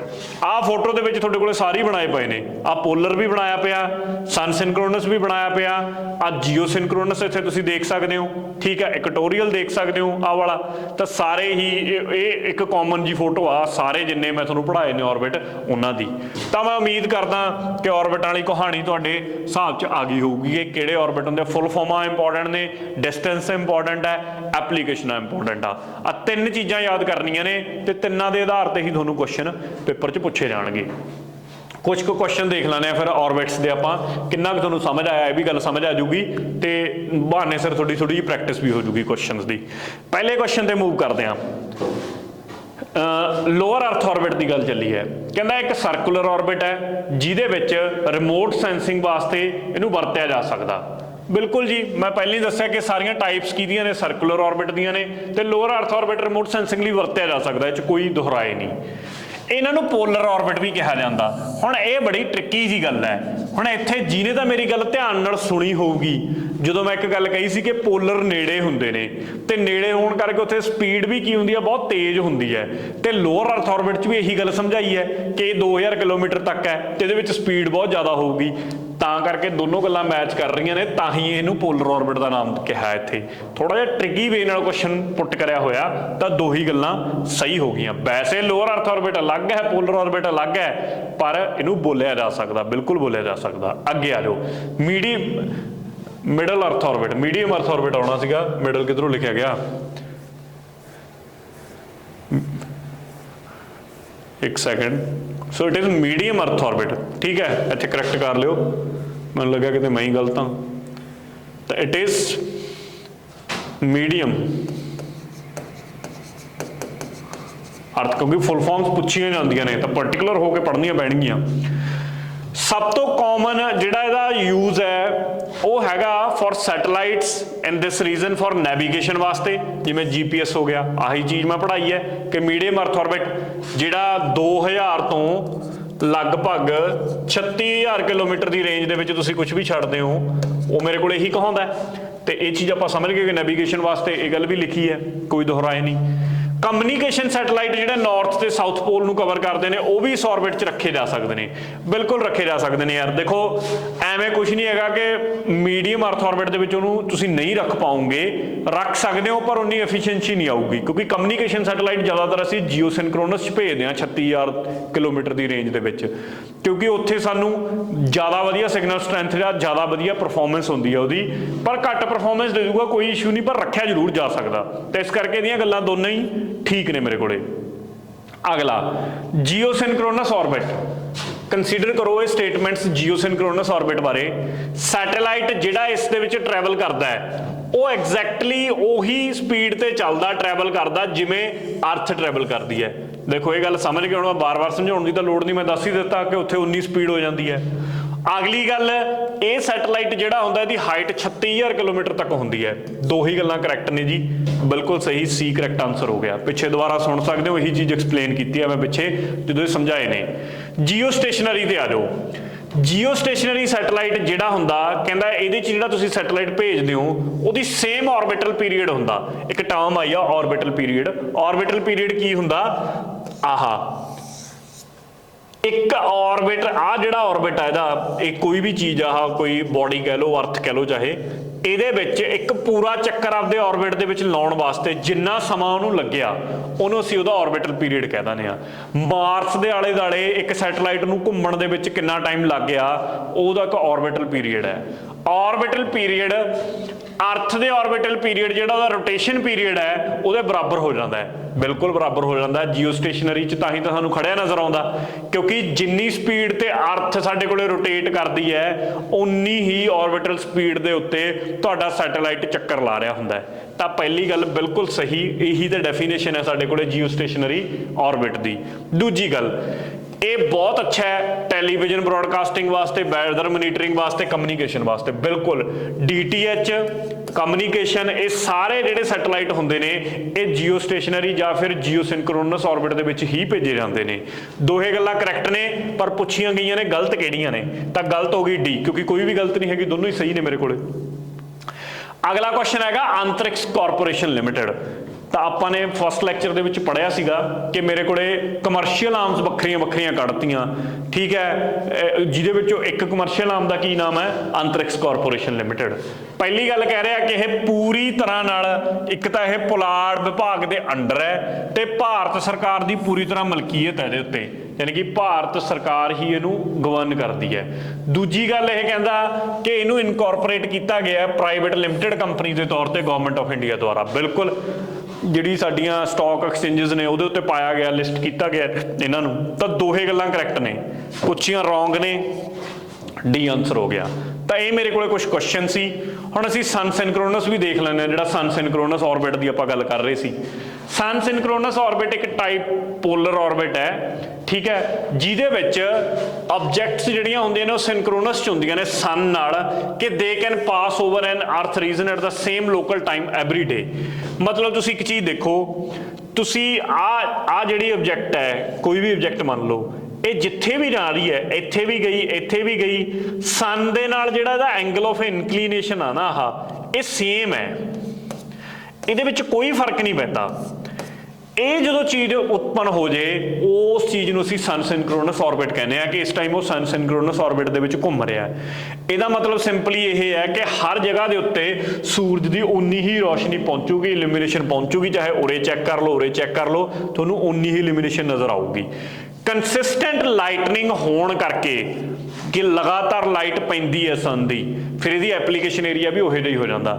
ਜਿਵੇਂ ਸਪਾਈੰਗ ਦਾ ਕੰਮ ਕਰਨਾ, ਜਿਵੇਂ ਤੁਹਾਨੂੰ ਯਾਦ ਹੋਵੇ ਕਿ ਜਦੋਂ ਸਾਡੇ ਵਾਲੇ ਸ਼ਕਤੀ ਮਿਸ਼ਨ ਐਂਡ ਆਲ ਪਰਮਾਣੂ ਪ੍ਰੀਖਣ ਕਰ ਰਹੇ ਸੀਗੇ, ਉਸ ਟਾਈਮ ਦੇ ਉੱਤੇ ਇੱਕ ਅਮਰੀਕਾ ਦੇ ਸੈਟੇਲਾਈਟ ਨੇ ਸਾਡੇ ਤੇ ਨਿਗਾਹ ਰੱਖੀ ਹੋਈ ਸੀ, ਤਾਂ ਸਪਾਈੰਗ ਹੀ ਤਾਂ ਕਰ ਰਿਹਾ ਸੀ, ਤਾਂ ਸਨ ਸਿਨਕ੍ਰੋਨਸ ਦੇ ਥਰੂ ਸੀ, ਤਾਂ ਹੀ ਤਾਂ ਚਾਨਣ ਦੇ ਵਿੱਚ ਸਭ ਕੁਝ ਦਿਖਦਾ ਸੀ। ਰਿਮੋਟ ਸੈਂਸਿੰਗ ਐਪਲੀਕੇਸ਼ਨਸ ਕਰੀਆਂ ਜਾ ਸਕਦੀਆਂ ਕਿਉਂਕਿ ਇਹਦੇ ਵਿੱਚ ਕਲੀਅਰ ਨਜ਼ਰ ਆਉਂਦੀ ਹੈ। ਤਾਂ ਇਹ ਮੇਰੇ ਕੋਲੇ ਇੱਕ ਵਿੱਚ ਰਹਿ ਗਿਆ ਸੀ, ਵੈਸੇ ਪਿੱਛੇ ਪੜਾਉਣਾ ਚਾਹੀਦਾ ਸੀ, ਚਲ ਉਰੇ ਆ ਗਿਆ, ਕੋਈ ਚੱਕਰ ਨਹੀਂ। ਤੇ ਇਹ ਵੀ ਆਰਬਿਟ ਦੀ ਹੀ ਇੱਕ ਟਾਈਪ ਹੈ। ਹੁਣ ਅਸੀਂ ਅੱਗੇ ਮੂਵ ਕਰਦੇ ਹਾਂ, that is our launch vehicles. ਅਗਲਾ ਟੌਪਿਕ ਸਾਡੇ ਕੋਲ ਹੈ ਲਾਂਚ ਵਹੀਕਲਸ, ਬੜਾ ਇੰਪੋਰਟੈਂਟ ਹੈ। ਇੱਕ ਸੈਕਿੰਡ ਮੈਂ ਪਾਣੀ ਪੀ ਲਵਾਂ।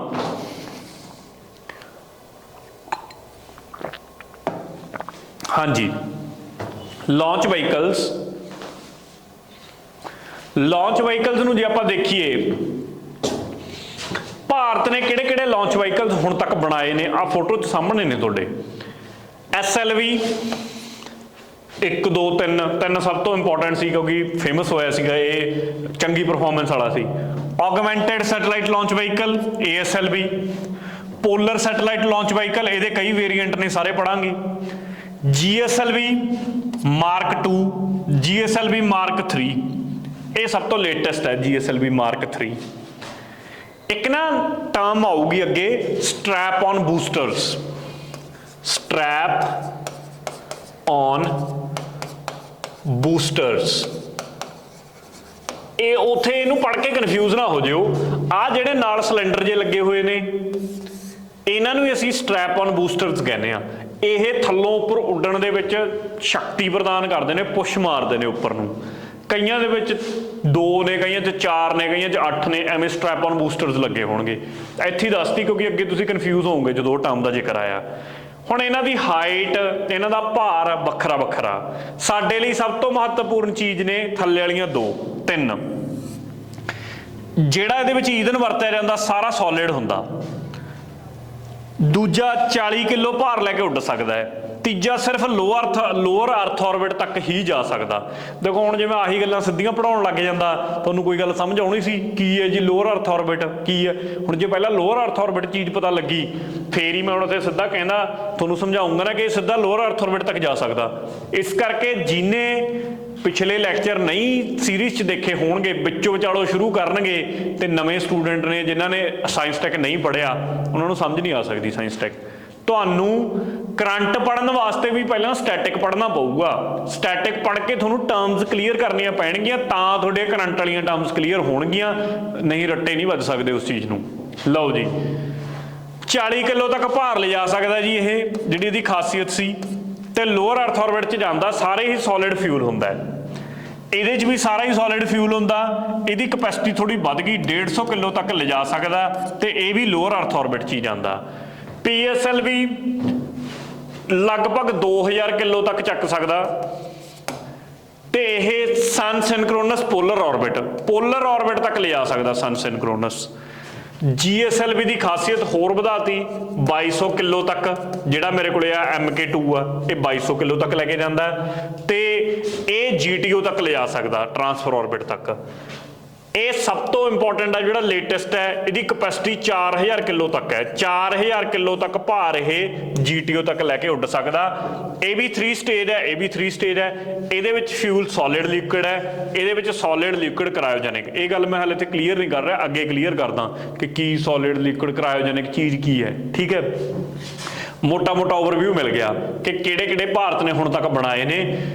मेनली की हुंदा गया, भार उपर चक के ले जाने की क्षमता बढ़ती गई, 40, 150, 2000 के नेड़े तेड़े, फिर 2200, फिर 4000 किलो तक हुण असीं उपर ले जा सकते हैं।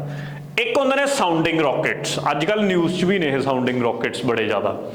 साउंडिंग रॉकेट्स कुछ नहीं होंदे, ये ना जिवें स्टूडेंट होंदे ने, कई स्पेस दे विच काम करते हैं, जिवें अपने भी त्रिवेंद्रपुरम च आपां देखिया कि एक यूनीवर्सिटी हैगी है जिहड़ी स्पेस की डिग्री कराउंदी है। हुण वो भी तां एक अपने प्रोटोटाइप जे बनाउंदे ने, जिन्हां नूं ओह एक सैटेलाइट बना के लॉन्च कराउणा चाहुंदे ने। हुण उन्हां वास्ते असीं PSLV GSLV वर्गे वरतीए, वो तां बहुत महंगा सौदा है, तां उन्हां लई असीं एक छोटे जिहे साउंडिंग रॉकेट बनाउणे आ, जिहड़े कि उन्हां दे छोटे छोटे, कोई मैं कहना 40 किलो का हुंदा, 50 का हुंदा, उन्हां नूं लै के उपर उड़ सकदा होवे ते उन्हां नूं छड्ड के उन्हां दे एक्सपैरीमेंट हो जाण, वो हुंदे ने sounding rockets. 2 stage solid propellant use हुंदा। हुण इहदे विच ना ये चीज़ नूं मैं इत्थे समझाउण दी कोशिश करदा। देखो बेसिकली ना उन्हां दे नाल ईंधन दे डब्बे लगे हुंदे ने, मतलब जदों उपर रॉकेट उड़दा थल्ले डब्बे फिक्स किए होणगे, वो कई 2 हुंदे ने, कई 3 हुंदे ने, कई 4 डब्बे भी हुंदे ने। उहदे विच की पाया हुंदा, फ्यूल पाया हुंदा। फ्यूल तुहाडे कोले सॉलिड भी हो सकदा, फ्यूल तुहाडे कोले लिक्विड फॉर्म च भी हो सकदा, तीजी एक क्रायोजेनिक फॉर्म भी हो सकती है। ये डब्बे जिवें हुण सॉलिड इत्थे एलूमीनियम पाउडर या कुछ इहो जिही चीज़ां यूज़ करते हैं, अगे आऊगा जिक्र पढ़ते हैं। ये जो ये सारे का सारा बर्न हो गया, मच गया, अपने आप ये टुट के थले डिग जूगा, क्योंकि उसका भार भी तो घटाना असीं ने ना। हुण एक खाली डब्बे नूं असीं क्यों उपर लिजाई जाइए, उसदा जोर लगी जाए बेचारे दा उपर लैके जाण च। जिवें ही ये बर्न होया टुट के नीचे डिग जू, दूजा बर्न होया टुट के नीचे डिग जू। वो उन्ना फ्यूल तो पाया ही हुंदा जिन्ने फ्यूल नाल वो आपदे ऑर्बिट च पहुँच सके, जिथे तक उहनूं असीं ने पहुँचाउणा गा। ਤਾਂ ਇਹ ਜਿਹੜੇ ਹੁੰਦੇ ਨੇ ਅਫੋਰਡੇਬਲ ਨੇ, ਕਿਉਂਕਿ ਬਹੁਤੇ ਮਹਿੰਗੇ ਨਹੀਂ ਹੁੰਦੇ, ਪ੍ਰੋਟੋਟਾਈਪਸ ਵਾਸਤੇ ਹੀ ਯੂਜ਼ਲੀ ਵਰਤੇ ਜਾਂਦੇ ਨੇ। ਠੀਕ ਹੈ, ਤਾਂ ਇਹ ਸਾਊਂਡਿੰਗ ਰੌਕਟਸ ਨੂੰ ਇਸ ਐਂਗਲ ਤੋਂ ਤੁਸੀਂ ਯਾਦ ਰੱਖਿਓ, ਸਿਰਫ ਸਪੇਸ ਰਿਸਰਚ ਹੀ ਇਹਨਾਂ ਦਾ ਮੇਨ ਪਰਪਸ ਹੈ, ਹੋਰ ਕੁਛ ਨਹੀਂ, ਕੋਈ ਜ਼ਿਆਦਾ ਇਹਨਾਂ ਦਾ ਐਡਾ ਵੱਡਾ ਰੌਲਾ ਨਹੀਂ ਹੁੰਦਾ। ਠੀਕ ਹੈ, ਹੁਣ ਇਹਨਾਂ ਦੇ ਬਾਰੇ ਕੁਝ ਕੁ ਫੈਕਚੁਅਲ ਗੱਲ ਜ਼ਰੂਰ ਅਸੀਂ ਨੋਟ ਕਰਾਂਗੇ ਸਾਊਂਡਿੰਗ ਰੌਕਟਸ ਬਾਰੇ। ਦੈਟ ਇਜ਼ ਭਾਰਤ ने 1965 ਦੇ ਵਿੱਚ ਸਾਊਂਡਿੰਗ ਰੌਕਟਸ ਤੇ ਕੰਮ ਕਰਨਾ ਸ਼ੁਰੂ ਕੀਤਾ ਸੀ। ਤੇ ਜੇ ਮੈਂ ਗੱਲ ਕਰਾਂ ਕਿ ਜਿਹੜਾ ਪਹਿਲਾ ਸਾਊਂਡਿੰਗ ਰੌਕਟ ਸੀਗਾ ਉਹ 1963 ਦੇ ਵਿੱਚ ਲਾਂਚ ਕਰਿਆ ਸੀ, ਉਹ ਕਿਸੇ ਹੋਰ ਦੀ ਮਦਦ ਦੇ ਨਾਲ ਕਰਿਆ ਸੀਗਾ, ਅਸੀਂ ਨੇ ਆਪ ਨਹੀਂ ਬਣਾਇਆ ਸੀਗਾ, ਰਸ਼ੀਆ ਦੀ ਮਦਦ ਨਾਲ, ਕਿਉਂਕਿ ਰਸ਼ੀਆ ਸਾਡਾ ਸ਼ੁਰੂ ਤੋਂ ਹੀ ਸਾਥੀ ਰਿਹਾ। ਥੁੰਬਾ ਦੇ ਵਿੱਚ ਜਿਹੜਾ ਕਿ ਤ੍ਰਿਵੇਂਦਰਪੁਰਮ ਦੇ ਨੇੜੇ ਪੈਂਦਾ, 2 ਹੀ ਤਾਂ ਲਾਂਚ ਸਟੇਸ਼ਨ ਨੇ, ਇੱਕ ਥੁੰਬਾ ਦੇ ਵਿੱਚ ਹੈ ਤੇ ਦੂਜਾ ਤੁਹਾਨੂੰ ਮੈਂ ਦੱਸਿਆ ਕਿ ਆਂਧਰਾ ਪ੍ਰਦੇਸ਼ 'ਚ ਹੈ, ਸ੍ਰੀ ਹਰੀਕੋਟਾ 'ਚ। ਉੱਥੋਂ ਸ਼ੁਰੂਆਤ ਹੁੰਦੀ ਆ ਸਾਡੇ ਸਾਊਂਡਿੰਗ ਰੌਕਟ ਪ੍ਰੋਗਰਾਮ ਦੀ। ਭਾਰਤ ਨੇ ਜਿਹੜਾ ਖੁਦ ਪਹਿਲਾਂ ਬਣਾਇਆ, ਜਿਹੜਾ ਪੂਰਾ ਇੰਡੀਅਨ ਸੀ, ਯਾਨੀ ਕਿ ਭਾਰਤ ਦੀ ਹੀ ਟੈਕਨੋਲੋਜੀ ਸੀ, ਭਾਰਤ 'ਚ ਹੀ ਬਣਿਆ ਸੀ, ਉਹ ਜਾਣਨਾ ਸਾਡੇ ਲਈ ਇੰਪੋਰਟੈਂਟ ਹੈ। ਉਹਦਾ ਨਾਮ ਸੀਗਾ ਰੋਹਿਣੀ RH-75। ਰੋਹਿਣੀ ਸੀਰੀਜ਼ ਦੇ ਜਿੰਨੇ ਵੀ ਅਸੀਂ ਨੇ ਸੈਟੇਲਾਈਟ ਬਣਾਏ ਨੇ ਉਹ ਸਾਰੇ ਸਾਊਂਡਿੰਗ ਸੈਟੇਲਾਈਟਸ ਨੇ। ਠੀਕ ਹੈ, ਸਾਊਂਡਿੰਗ ਰੌਕਟਸ ਨੇ, ਮੈਂ ਸੈਟੇਲਾਈਟ ਬੋਲੀ ਹੈ ਨਾ, ਤਾਂ ਸਾਊਂਡਿੰਗ ਰੌਕਟਸ ਨੇ। ਤਾਂ ਇਸ ਚੀਜ਼ ਨੂੰ ਯਾਦ ਰੱਖਿਓ। ਆ ਦੇਖੋ, series of sounding rockets are called Rohini series ਬੋਲਿਆ ਜਾਂਦਾ। ਤੇ ਪਹਿਲਾ ਜਿਹੜਾ ਅਸੀਂ ਨੇ ਟਰੂਲੀ ਇੰਡੀਆ ਦਾ ਸੀ ਉਹ ਸੀ ਰੋਹਿਣੀ RH-75। ਪੇਪਰ ਦਾ ਸਵਾਲ ਆ, ਪੁੱਛਣਗੇ ਕਿ ਪਹਿਲਾ ਇੰਡੀਜੀਨੀਅਸਲੀ ਕਿਹੜਾ ਸੀ। ਦੂਜਾ ਜਿਹੜਾ ਲਾਂਚ ਵਹੀਕਲ ਸਾਡਾ SLV-3 ਹੈ, ਬੇਸਿਕਲੀ ਪਹਿਲਾਂ ਹੀ ਸੀ ਇਹ। ਹੁਣ ਅਸੀਂ ਇਹ ਵਾਲਿਆਂ ਦਾ ਸੰਗੀਨ ਲੈਂਦੇ ਹਾਂ ਕੱਲੇ ਕੱਲੇ ਦਾ, ਕਿ SLV, ASLV, PSLV ਸਾਰੇ ਨੂੰ ਕੱਲੇ ਕੱਲੇ ਕਰਕੇ ਪੜਾਂਗੇ। ਸਭ ਤੋਂ ਪਹਿਲਾਂ ਸਾਡੇ ਕੋਲੇ ਆ ਗਿਆ ਜੀ SLV-3। ਇੰਡੀਆ ਦਾ ਪਹਿਲਾ ਐਕਸਪੈਰੀਮੈਂਟਲ ਸੈਟੇਲਾਈਟ ਲਾਂਚ ਵਹੀਕਲ ਸੀ। ਇੰਪੋਰਟੈਂਟ ਹੋ ਗਿਆ ਕੁਐਸਚਨ ਕਿ ਸਭ ਤੋਂ ਪਹਿਲਾ ਸੈਟੇਲਾਈਟ ਲਾਂਚ ਵਹੀਕਲ ਭਾਰਤ ਨੇ ਕਿਹੜਾ ਬਣਾਇਆ, ਤਾਂ ਸਭ ਤੋਂ ਪਹਿਲਾਂ ਬਣਾਇਆ ਸੀਗਾ ਸੈਟੇਲਾਈਟ ਲਾਂਚ ਵਹੀਕਲ 3 SLV-3। 4 ਇਹਦੇ ਵਿੱਚ ਮੇਨਲੀ ਕੀ ਸੀਗਾ, 4 ਸਟੇਜ ਸੀ, ਮਤਲਬ 4 ਸਟੇਜ ਫਿਊਲ ਸੀ ਇਹਦੇ 'ਚ, ਐਵੇਂ 4 ਡੱਬੇ ਲੱਗੇ ਹੋਏ ਸੀ ਤੇ ਸਾਰੇ ਦੇ ਸਾਰੇ ਮੇਰੇ ਕੋਲੇ ਸੋਲਿਡ ਸੀ। ਪਹਿਲਾ ਵੀ ਸੋਲਿਡ, दूजा भी सॉलिड, तीजा भी सॉलिड, चौथा भी सॉलिड। मतलब चारे डब्बिਆਂ ਦੇ ਵਿੱਚ सॉलिड फ्यूल पाया होया सीगा। पहला डब्बा बर्न होके गिरिया, फिर दूजा गिरिया, एवें करते करते ये उपर लैके जाता सीगा अपने पूरे उस सैटेलाइट नूं जिथे तक इन्हें पहुँचाउणा हुंदा सी। लोअर अर्थ ऑर्बिट तक ही इहदी लिजाण दी क्षमता सी, उदों उपर तां लिजा ही नहीं सकदा सी, इन्ना ताकतवर है ही नहीं सी। ते आपां वेख्या कि 40 कुछ किलो तक ही भार सी जिहनूं इह लिजा सकदा सीगा, सिर्फ 40 कुछ किलो इहदी रेंज सीगी। ते पहला सक्सैसफुल जिहड़ा रोहिणी सैटेलाइट इन्हें भेजा सी, इहदे च ही भेजा गया सी। ठीक है, 1980 दे विच एक असीं ने भेजा सी श्री हरिकोटे तो, तो यह भी एक भेजा गया सी श्री हरिकोटे तो। ये कोई बड़ा इंपॉर्टेंट फैक्ट नहीं, छड्ड दिओ, बस मेनली इत्थे लॉन्च व्हीकल बारे जाणो कि 4 स्टेज है, सॉलिड का सॉलिड वरतदा है चारां दे विच, ते 40 किलो भार लोअर अर्थ ऑर्बिट दे विच लिजा सकदा। 3 गल्लां क्लीयर होण, ते पहला भारत दा सी लॉन्च व्हीकल। उस तो बाद भारत ने थोड़ी जी एडवांसमेंट की कि होर भार उपर लिजाया जा सके। उहदे लई इन्हां ने दूजा जिहड़ा बनाया उहदा नाम रखिया ASLV, augmented satellite launch vehicle. बई इसकी कैपेसिटी भी बढ़ा ली, 40 तो बढ़ के सीधा हुण 150 किलो तक उपर ले जा सकता सी, पर हले भी उसकी क्षमता इन्नी की सी कि वह लोअर अर्थ ऑर्बिट तक ही ले जा सकता सी, उपर नहीं ले जा सकता सीगा। ते इहदे विच मेनली की सीगा, सेम सॉलिड फ्यूल ही इहदे च वरतिया इन्हां ने। इहदे च भी हले तक कोई लिक्विड फ्यूल का जिक्र नहीं आया, सारियां स्टेजां दे उत्ते सॉलिड फ्यूल ही वरतिया गया।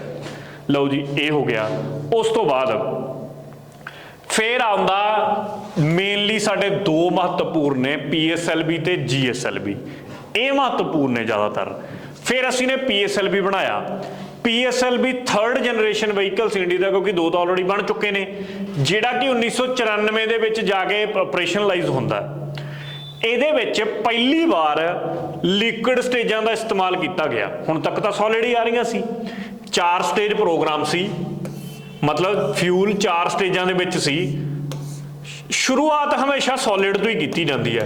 कारण पता की है, तुसीं जिन्ने भी देखोगे, अगे भी मैं GSLV पढ़ाऊँगा, पहली स्टेज थले हमेशा सॉलिड होगी, क्योंकि ये मन्निया जाता कि सॉलिड थ्रस्ट ज़्यादा दिंदा, मतलब धक्का मारन दे विच लिक्विड या कोई होर फ्यूल उन्नी पावर नहीं दिंदा जिन्नी पावर सॉलिड फ्यूल दिंदा है। इसे करके ही सॉलिड हमेशा पहली स्टेज रखी जाती है। सॉलिड, लिक्विड यानी कि सख्त तरल, फिर सॉलिड, फिर लिक्विड। ठीक है, ठोस ते तरल, ठोस तरल, ठोस तरल। इस तरीके नाल 4 चैंबर सी। पहला जो बर्न होके गिरदा सी, फिर दूजा शुरू हो जाता सी, दूजा जल के गिर जाता सी, तीजा गिर जाता सी, चौथा एवें डिग जाता सी। इस तरीके नाल यह काम करता सी। पहली ते तीजी सॉलिड स्टेज सी, ठोस बालन सी। दूजी ते चौथी स्टेज के उत्ते जिहड़ा ईंधन सी वो तरल ईंधन सी। गल क्लीयर हो गई। पेपर के सीधे सवाल पूछे जाणगे एज इट इज ही। बड़ा ही रिलायबल सी, बड़े मिशनां ते इहने काम कीता, ते इहदी इन्नी रिलायबिलिटी ते इन्ना वर्सटाइल होण करके, मतलब यह इन्ना भरोसेमंद सी, इनू वर्क हॉर्स लॉन्च व्हीकल का नाम नाल जाणिया गया। वर्क हॉर्स लॉन्च व्हीकल कई क्वेश्चनों के विच पेपर पूछा गया कि वर्क हॉर्स लॉन्च व्हीकल किहड़े लॉन्च व्हीकल नूं भारत दे नूं कहा गया, तो PSLV नूं कहा गया। ठीक है, अगे आ जाओ। वरत्या गया रिमोट सेंसिंग सैटेलाइट्स दे विच। हुण इहदी क्षमता इस गल दे उत्ते निर्धारित सी कि तुसीं ने आपदे सैटेलाइट नूं छड्ड के कित्थे आउणा है, ये उस हिसाब नाल भार चकदा सी। हुण जिवें देखो, हुण मैं कहां कि एक, ठीक है, तुसीं हेमकुंड साहब की यात्रा करनी है, उत्थे तक बस लैके जानी है। हुण एक बस इस गल ते निर्भर करूगी कि बस च सवारियां कितनियां लदियां हुई ने, बस का भार कितना। जे बस खाली लैके जानी है फिर तो शायद वो हेमकुंड साहब तक पुरानी जी टुट्टी बस भी चढ़ जे। जे तुसी लैके जानी है सवारियां की भरी हुई, फिर वो हेमकुंड साहब तक नहीं जाऊगी इन्नी उच्ची, क्योंकि राजी किते ना किते खड़ जूगी, क्योंकि जोर नहीं इन्ना उहदे विच हैगा, फिर नवीं बस की लोड़ है। एवें दी वो कहानी है। जे तुसी लोअर अर्थ ऑर्बिट च भेजना है, यानी कि 2000 किलोमीटर की रेंज के विच उपर भेजना तुसी ने अपना सैटेलाइट, फिर तो भाई ये 3250 किलो भी उपर ले जू, यानी कि 3250 किलो तक भार लैके उपर ले जाने की PSLV की क्षमता हैगी है।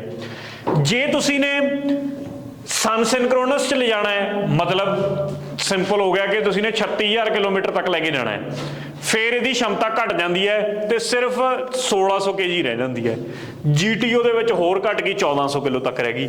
उही गल है कि जिन्ना उपर जाते जाओगे हाइट ते, उन्ना ही तुहाडा जिहड़ा भार है वो घटता जाऊगा। सब तो फेमस लॉन्चेस ਜਿਹੜੀਆਂ ਨੇ ਕੀਤੀਆਂ ਨੇ ਹੁਣ ਤੱਕ, ਕਿਹੜੀਆਂ ਫੇਮਸ ਮਿਸ਼ਨ ਇਹ ਕਰ ਚੁੱਕੇ ਆ PSLV।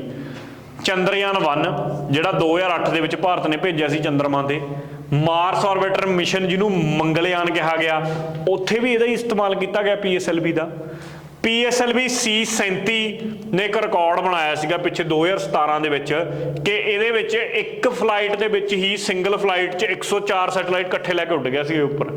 ਉਹਦੇ ਵਿੱਚ ਸਾਡੇ ਦੇਸ਼ ਦੇ ਵੀ ਸੀ, ਹੋਰ ਦੇਸ਼ਾਂ ਦੇ ਫੋਰਨ ਵੀ ਅਸੀਂ ਨੇ ਲਏ ਹੋਏ ਸੀਗੇ ਜਿਵੇਂ ਕਮਰਸ਼ੀਅਲਾਈਜੇਸ਼ਨ ਦੇ ਤੌਰ ਤੇ। ਇਹ ਰਿਕਾਰਡ ਬਣਾਇਆ ਸੀ, ਹੁਣ ਤਾਂ ਰਿਕਾਰਡ ਟੁੱਟ ਗਿਆ, ਹੋਰ ਦੇਸ਼ ਦਾ ਇਹ ਤੋਂ ਵੱਧ ਲੈ ਕੇ ਉੱਡ ਗਿਆ, ਪਰ ਇਹ ਉਸ ਟਾਈਮ ਤੇ ਰਿਕਾਰਡ ਸੀ ਕਿ ਇੰਨੇ ਸੈਟੇਲਾਈਟ ਇਕੱਠੇ ਭਾਰਤ ਨੇ ਇੱਕ ਉਡਾਨ ਦੇ ਵਿੱਚ ਹੀ ਲਾਂਚ ਕਰਤੇ। ਹੁਣ ਅੱਜ ਦੀ ਤਰੀਕ ਦੇ ਵਿੱਚ PSLV ਦੇ ਕਿਹੜੇ ਵੇਰੀਐਂਟ ਜਾਂ ਕਿਹੜੇ ਵਰਜ਼ਨ ਸਾਡੇ ਕੋਲ ਹੈਗੇ ਨੇ। PSLV ਕੋਰ ਅਲੋਨ ਪਹਿਲਾ ਵਰਜ਼ਨ ਹੈ। PSLV dual strap on motors, ਹੁਣ ਸਮਝ ਲੱਗ ਗਿਆ ਸਟ੍ਰੈਪ ਔਨ ਜਿਹੜਾ ਮੈਂ ਸਮਝਾ ਰਿਹਾ ਸੀ ਸਾਈਡਾਂ ਤੇ ਲੱਗੇ ਹੋਏ ਸੀ, ਤਾਂ dual strap on, 4 strap on ਯਾਨੀ ਕਿ ਕੁਆਡ ਸਟ੍ਰੈਪ ਔਨ ਕਹਿ ਸਕਦੇ ਹੋ ਤੁਸੀਂ। XL 6 ਸਟ੍ਰੈਪ ਔਨ ਮੋਟਰਸ, ਤਾਂ ਇੱਕ ਦੇ ਵਿੱਚ 2 ਲੱਗੀਆਂ ਹੋਣਗੀਆਂ ਆਲੇ ਦੁਆਲੇ ਇੱਕ ਦੇ ਵਿੱਚ 4 2 ਇੱਕ ਸਾਈਡ ਤੇ, ਇੱਕ 'ਚ 3 ਇੱਕ ਸਾਈਡ ਤੇ, ਇੱਕ 'ਚ ਕੋਈ ਵੀ ਨਹੀਂ ਹੈਗੀ।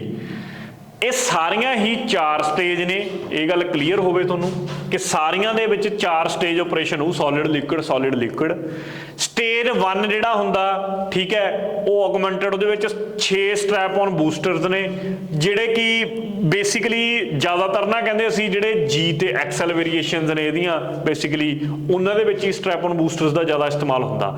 ਇੱਕ ਚੀਜ਼ ਇੱਥੇ ਨੋਟ ਕਰਨ ਵਾਲੀ ਹੈ, ਕਿਤੇ ਲਿਖੀ ਹੋਊਗੀ, ਹਾਂ, ਜਿਹੜਾ ਸਟ੍ਰੈਪ ਔਨਸ ਨੇ ਇਹ ਕੋਰ ਅਲੋਨ ਦੇ ਵਿੱਚ ਨਹੀਂ ਵਰਤੇ ਜਾਂਦੇ, ਬਾਕੀ ਸਾਰਿਆਂ 'ਚ ਵਰਤੇ ਜਾਂਦੇ ਨੇ। ਤਾਂ ਤੁਹਾਨੂੰ ਪੁੱਛ ਸਕਦੇ ਨੇ ਕਿ ਜਿਹੜਾ ਕੋਰ ਅਲੋਨ ਵਰਜ਼ਨ ਹੈ ਉਹਦੇ ਵਿੱਚ ਸਟ੍ਰੈਪ ਔਨ ਨਹੀਂ ਯੂਜ਼ ਹੁੰਦਾ, ਬਾਕੀ ਸਾਰਿਆਂ ਦੇ ਵਿੱਚ ਸਟ੍ਰੈਪ ਔਨ ਮੋਟਰਾਂ ਦਾ ਇਸਤੇਮਾਲ ਕੀਤਾ ਜਾਂਦਾ, ਠੀਕ ਹੈ। ਹੁਣ ਬਾਕੀ ਤਾਂ ਇਹਦੇ ਵਿੱਚ ਕੋਈ ਬਾਲਾ ਰੌਕਟ ਸਾਇੰਸ ਹੈ ਨਹੀਂ, ਤਾਂ ਆਹ ਚੀਜ਼ਾਂ ਦਾ ਸਿੰਪਲੀ ਤੁਸੀਂ ਪੜ੍ਹ ਸਕਦੇ ਹੋ ਕਿ ਪਹਿਲੀ ਸਟੇਜ 'ਚ ਕੀ ਹੁੰਦਾ, ਦੂਜੀ 'ਚ ਕੀ ਹੁੰਦਾ, ਤੀਜੀ 'ਚ ਕੀ ਹੁੰਦਾ। ਉੱਪਰ ਲੈ ਜਾਣ ਵਾਲੀਆਂ ਉਹੀ ਨੇ, ਪਹਿਲੀ 'ਚ ਸੋਲਿਡ, ਦੂਜੀ 'ਚ ਲਿਕੁਇਡ, ਫੇਰ ਸੋਲਿਡ, ਫੇਰ ਲਿਕੁਇਡ ਫਿਊਲ ਜਿਹੜਾ ਜਾਂਦਾ, ਠੀਕ ਹੈ। ਤਾਂ ਇਹ ਮੇਰੇ ਕੋਲੇ ਕੀ ਹੋ ਗਿਆ, ਇਹ ਹੋ ਗਈ PSLV ਦੀ ਫੁੱਲ ਐਕਸਪਲੇਨੇਸ਼ਨ ਆਪਣੇ ਕੋਲੇ ਕਿ PSLV ਕਿਸ ਤਰੀਕੇ ਨਾਲ ਕੰਮ ਕਰਦਾ। ਤੇ ਆਪਣੀ ਜਿਹੜੀ ਅੱਜ ਦੀ ਡਿਸਕਸ਼ਨ ਹੈ ਇਹਨੂੰ ਆਪਾਂ PSLV ਤੱਕ ਹੀ ਸੀਮਿਤ ਰੱਖਾਂਗੇ। ਉਸ ਤੋਂ ਅੱਗੇ ਹੁਣ ਮੈਂ ਅਗਲੇ ਲੈਕਚਰ 'ਚ ਪੜ੍ਹਾਊਂਗਾ ਜਿਹੜਾ ਟੌਪਿਕ ਉਹ ਰਹੇਗਾ GSLV ਦਾ ਵਰਜ਼ਨ 2 ਵੀ ਪੜਾਂਗੇ, ਵਰਜ਼ਨ 3 ਵੀ ਪੜਾਂਗੇ, ਠੀਕ ਹੈ। ਫਿਰ ਅੰਤਰਰਾਸ਼ਟਰੀ ਕੁਝ ਕੁ ਜਿਹੜੇ ਹੈਗੇ ਨੇ ਉਹਨਾਂ ਦਾ ਵੀ ਜ਼ਿਕਰ ਲਵਾਂਗੇ। ਉਸ ਤੋਂ ਬਾਅਦ ਫਿਰ ਆਪਾਂ ਕੁਝ ਕੁਐਸਚਨਸ ਵੀ ਦੇਖਾਂਗੇ। ਤਾਂ ਐਵੇਂ ਕੈਰੀ ਔਨ ਚੱਲਦਾ ਰਹੇਗਾ ਆਪਣਾ ਇਹਦੇ ਮੈਨੂੰ ਲੱਗਦਾ ਕਿ 4-5 ਲੈਕਚਰ ਤਾਂ ਬਣਨਗੇ ਇਕੱਲੇ ਸਪੇਸ ਦੇ ਉੱਤੇ, ਪਰ ਆਪਾਂ ਇਸ ਚੀਜ਼ ਨਾਲ ਕਰਾਂਗੇ ਕਿ ਸਪੇਸ ਦਾ ਕੁਝ ਬਚੇ ਨਾ, ਕਿ ਪੂਰੀ ਡਿਟੇਲ ਵੇ ਦੇ ਵਿੱਚ ਸਪੇਸ ਆਪਣੀ ਕਵਰ ਹੋ ਜੇ। ਤੇ ਜੇ ਇਹ ਸੀਰੀਜ਼ ਤੁਹਾਨੂੰ ਪਸੰਦ ਆ ਰਹੀ ਹੈ ਤਾਂ ਸ਼ੇਅਰ ਜ਼ਰੂਰ ਕਰੋ ਆਪਣੇ ਦੋਸਤਾਂ ਦੇ ਨਾਲ। ਜਿਵੇਂ ਆਲਰੇਡੀ ਮੈਂ ਤੁਹਾਡੇ ਨਾਲ ਇੱਥੇ ਸਕਰੀਨ ਦੇ ਉੱਤੇ ਨੰਬਰ ਸ਼ੇਅਰ ਕੀਤੇ ਨੇ ਕਿ ਉਹ ਨੰਬਰਾਂ ਦੇ ਉੱਤੇ ਤੁਸੀਂ ਕਾਲ ਕਰਕੇ ਕੋਈ ਵੀ ਆਪਣੀ ਕੁਐਰੀ ਦਾ ਹੱਲ ਲੈ ਸਕਦੇ ਹੋ। PDF ਚਾਹੀਦਾ, ਕੁਝ ਹੋਰ ਚਾਹੀਦਾ ਤੁਹਾਨੂੰ, ਠੀਕ ਹੈ। ਟੈਸਟ ਸੀਰੀਜ਼ ਦੀ ਤੁਹਾਡੇ ਨਾਲ ਗੱਲ ਕੀਤੀ ਸੀ ਕਿ ਟੈਸਟ ਸੀਰੀਜ਼ ਨਵੰਬਰ 'ਚ ਸ਼ੁਰੂ ਹੋ ਜਾਣਗੇ, ਪਹਿਲੇ ਹਫਤੇ ਤੋਂ ਹੀ, ਜਿਹੜਾ ਐਕਸਾਈਜ਼ ਇੰਸਪੈਕਟਰ ਦੇ ਲਈ ਹੈ। 10 ਟੈਸਟ ਅਸੀਂ ਕੰਡਕਟ ਕਰਾਂਗੇ, ਤੁਸੀਂ ਉਹਦੇ ਵਿੱਚ ਸ਼ਾਮਿਲ ਹੋ ਸਕਦੇ ਹੋ ਤੇ ਟੈਸਟਾਂ 'ਚ ਹਿੱਸਾ ਲੈ ਸਕਦੇ ਹੋ, ਆਪਣੀ ਤਿਆਰੀ ਨੂੰ ਬੈਟਰ ਕਰ ਸਕਦੇ ਹੋ। ਬਾਕੀ ਇਹ ਸੀਰੀਜ਼ ਚੱਲ ਰਹੀ ਹੈ, 15 ਨਵੰਬਰ ਦੇ ਲਗਭਗ ਆਪਣੇ ਕਰੰਟ ਅਫੇਅਰ ਸ਼ੁਰੂ ਹੋ ਜਾਣਗੇ। ਇਹ ਜਿਵੇਂ ਹੀ ਖਤਮ ਹੋਏਗਾ ਉਸ ਤੋਂ ਬਾਅਦ ਲਿਟਰੇਚਰ ਤੇ ਸਿਨੇਮਾ ਵਾਲਾ ਆਪਣਾ ਪਾਰਟ ਸ਼ੁਰੂ ਹੋ ਜਾਏਗਾ। ਸੋ ਆਨ ਐਵੇਂ ਆਪਾਂ ਕੈਰੀ ਔਨ ਕਰਦੇ ਚੱਲਾਂਗੇ। ਤੇ PSSB ਤੇ PPSC ਅਸੀਂ ਦੋਨਾਂ ਐਪਸ ਨੂੰ ਅਲੱਗ ਕਰਤਾ। ਉਹ ਤੁਸੀਂ ਜਿਹੜੇ ਸਾਡੇ ਨਾਲ ਜੁੜੇ ਹੋਏ ਨੇ ਬੱਚੇ ਆਲਰੇਡੀ ਇਹ ਚੀਜ਼ ਨੂੰ ਹੁਣ ਆਲਰੇਡੀ ਉਸ ਪਲੇਟਫਾਰਮ ਤੇ ਆ ਚੁੱਕੇ ਨੇ ਕਿ PSSB ਵਾਲੇ, ਤਾਂ ਕਿ ਕੋਈ ਕਨਫਿਊਜ਼ਨ ਨਾ ਰਹੇ ਕਿ PSSB ਦੀ ਤਿਆਰੀ ਇਸ ਤਰੀਕੇ ਨਾਲ ਕਰਨੀ ਹੈ, PPSC ਦੀ ਤਿਆਰੀ ਇਸ ਤਰੀਕੇ ਨਾਲ ਕਰਨੀ ਹੈ। ਆਪਣਾ ਪਹਿਲੀ ਇੱਕ ਗੋਲ ਲੈ ਕੇ ਆਓ ਕਿ ਮੈਂ PPSC 'ਚ ਜਾਣਾ ਜਾਂ ਮੈਂ PSSB 'ਚ ਜਾਣਾ। ਹਾਂ, ਇੰਨੀ ਗੱਲ ਹੈਗੀ ਹੈ ਕਿ ਜਿਹੜਾ ਬੱਚਾ ਸਾਡਾ PPSC ਦਾ ਕੋਰਸ ਲੈਣਾ ਚਾਹੁੰਦਾ ਉਹਨੂੰ ਅਸੀਂ PSSB ਦਾ ਕੋਰਸ ਨਾਲ ਫ੍ਰੀ ਦੇਵਾਂਗੇ, ਉਹਦੀ ਕੋਈ ਕਾਸਟ ਨਹੀਂ ਹੋਏਗੀ। PPSC ਦੀ ਜੋ ਫੀਸ ਆ ਤੁਹਾਨੂੰ ਉਹੀ ਪੇ ਕਰਨੀ ਪਏਗੀ। PSSB ਦਾ ਫੁੱਲ ਫਲੈਜ ਬੈਚ ਤੁਹਾਡੇ ਕੋਲੇ ਉਵੇਂ ਹੀ ਚੱਲੇਗਾ ਅਗਰ ਤੁਸੀਂ PPSC ਦੇ ਬੈਚ ਦੇ ਵਿੱਚ ਐਨਰੋਲ ਹੁੰਨੇ ਹੋ। ਤਾਂ ਆਪਣੀ ਡਿਸਕਸ਼ਨ ਜਿਹੜੀ ਹੈਗੀ ਆ ਅੱਜ ਦੀ ਆਪਾਂ ਇੱਥੇ ਵਾਈਂਡ ਅਪ ਕਰਾਂਗੇ। ਪੇਸ਼ੈਂਸ ਨਾਲ ਤੁਸੀਂ ਸੁਣਿਆ, ਤੁਹਾਡਾ ਬਹੁਤ ਬਹੁਤ ਧੰਨਵਾਦ। Thank you for watching.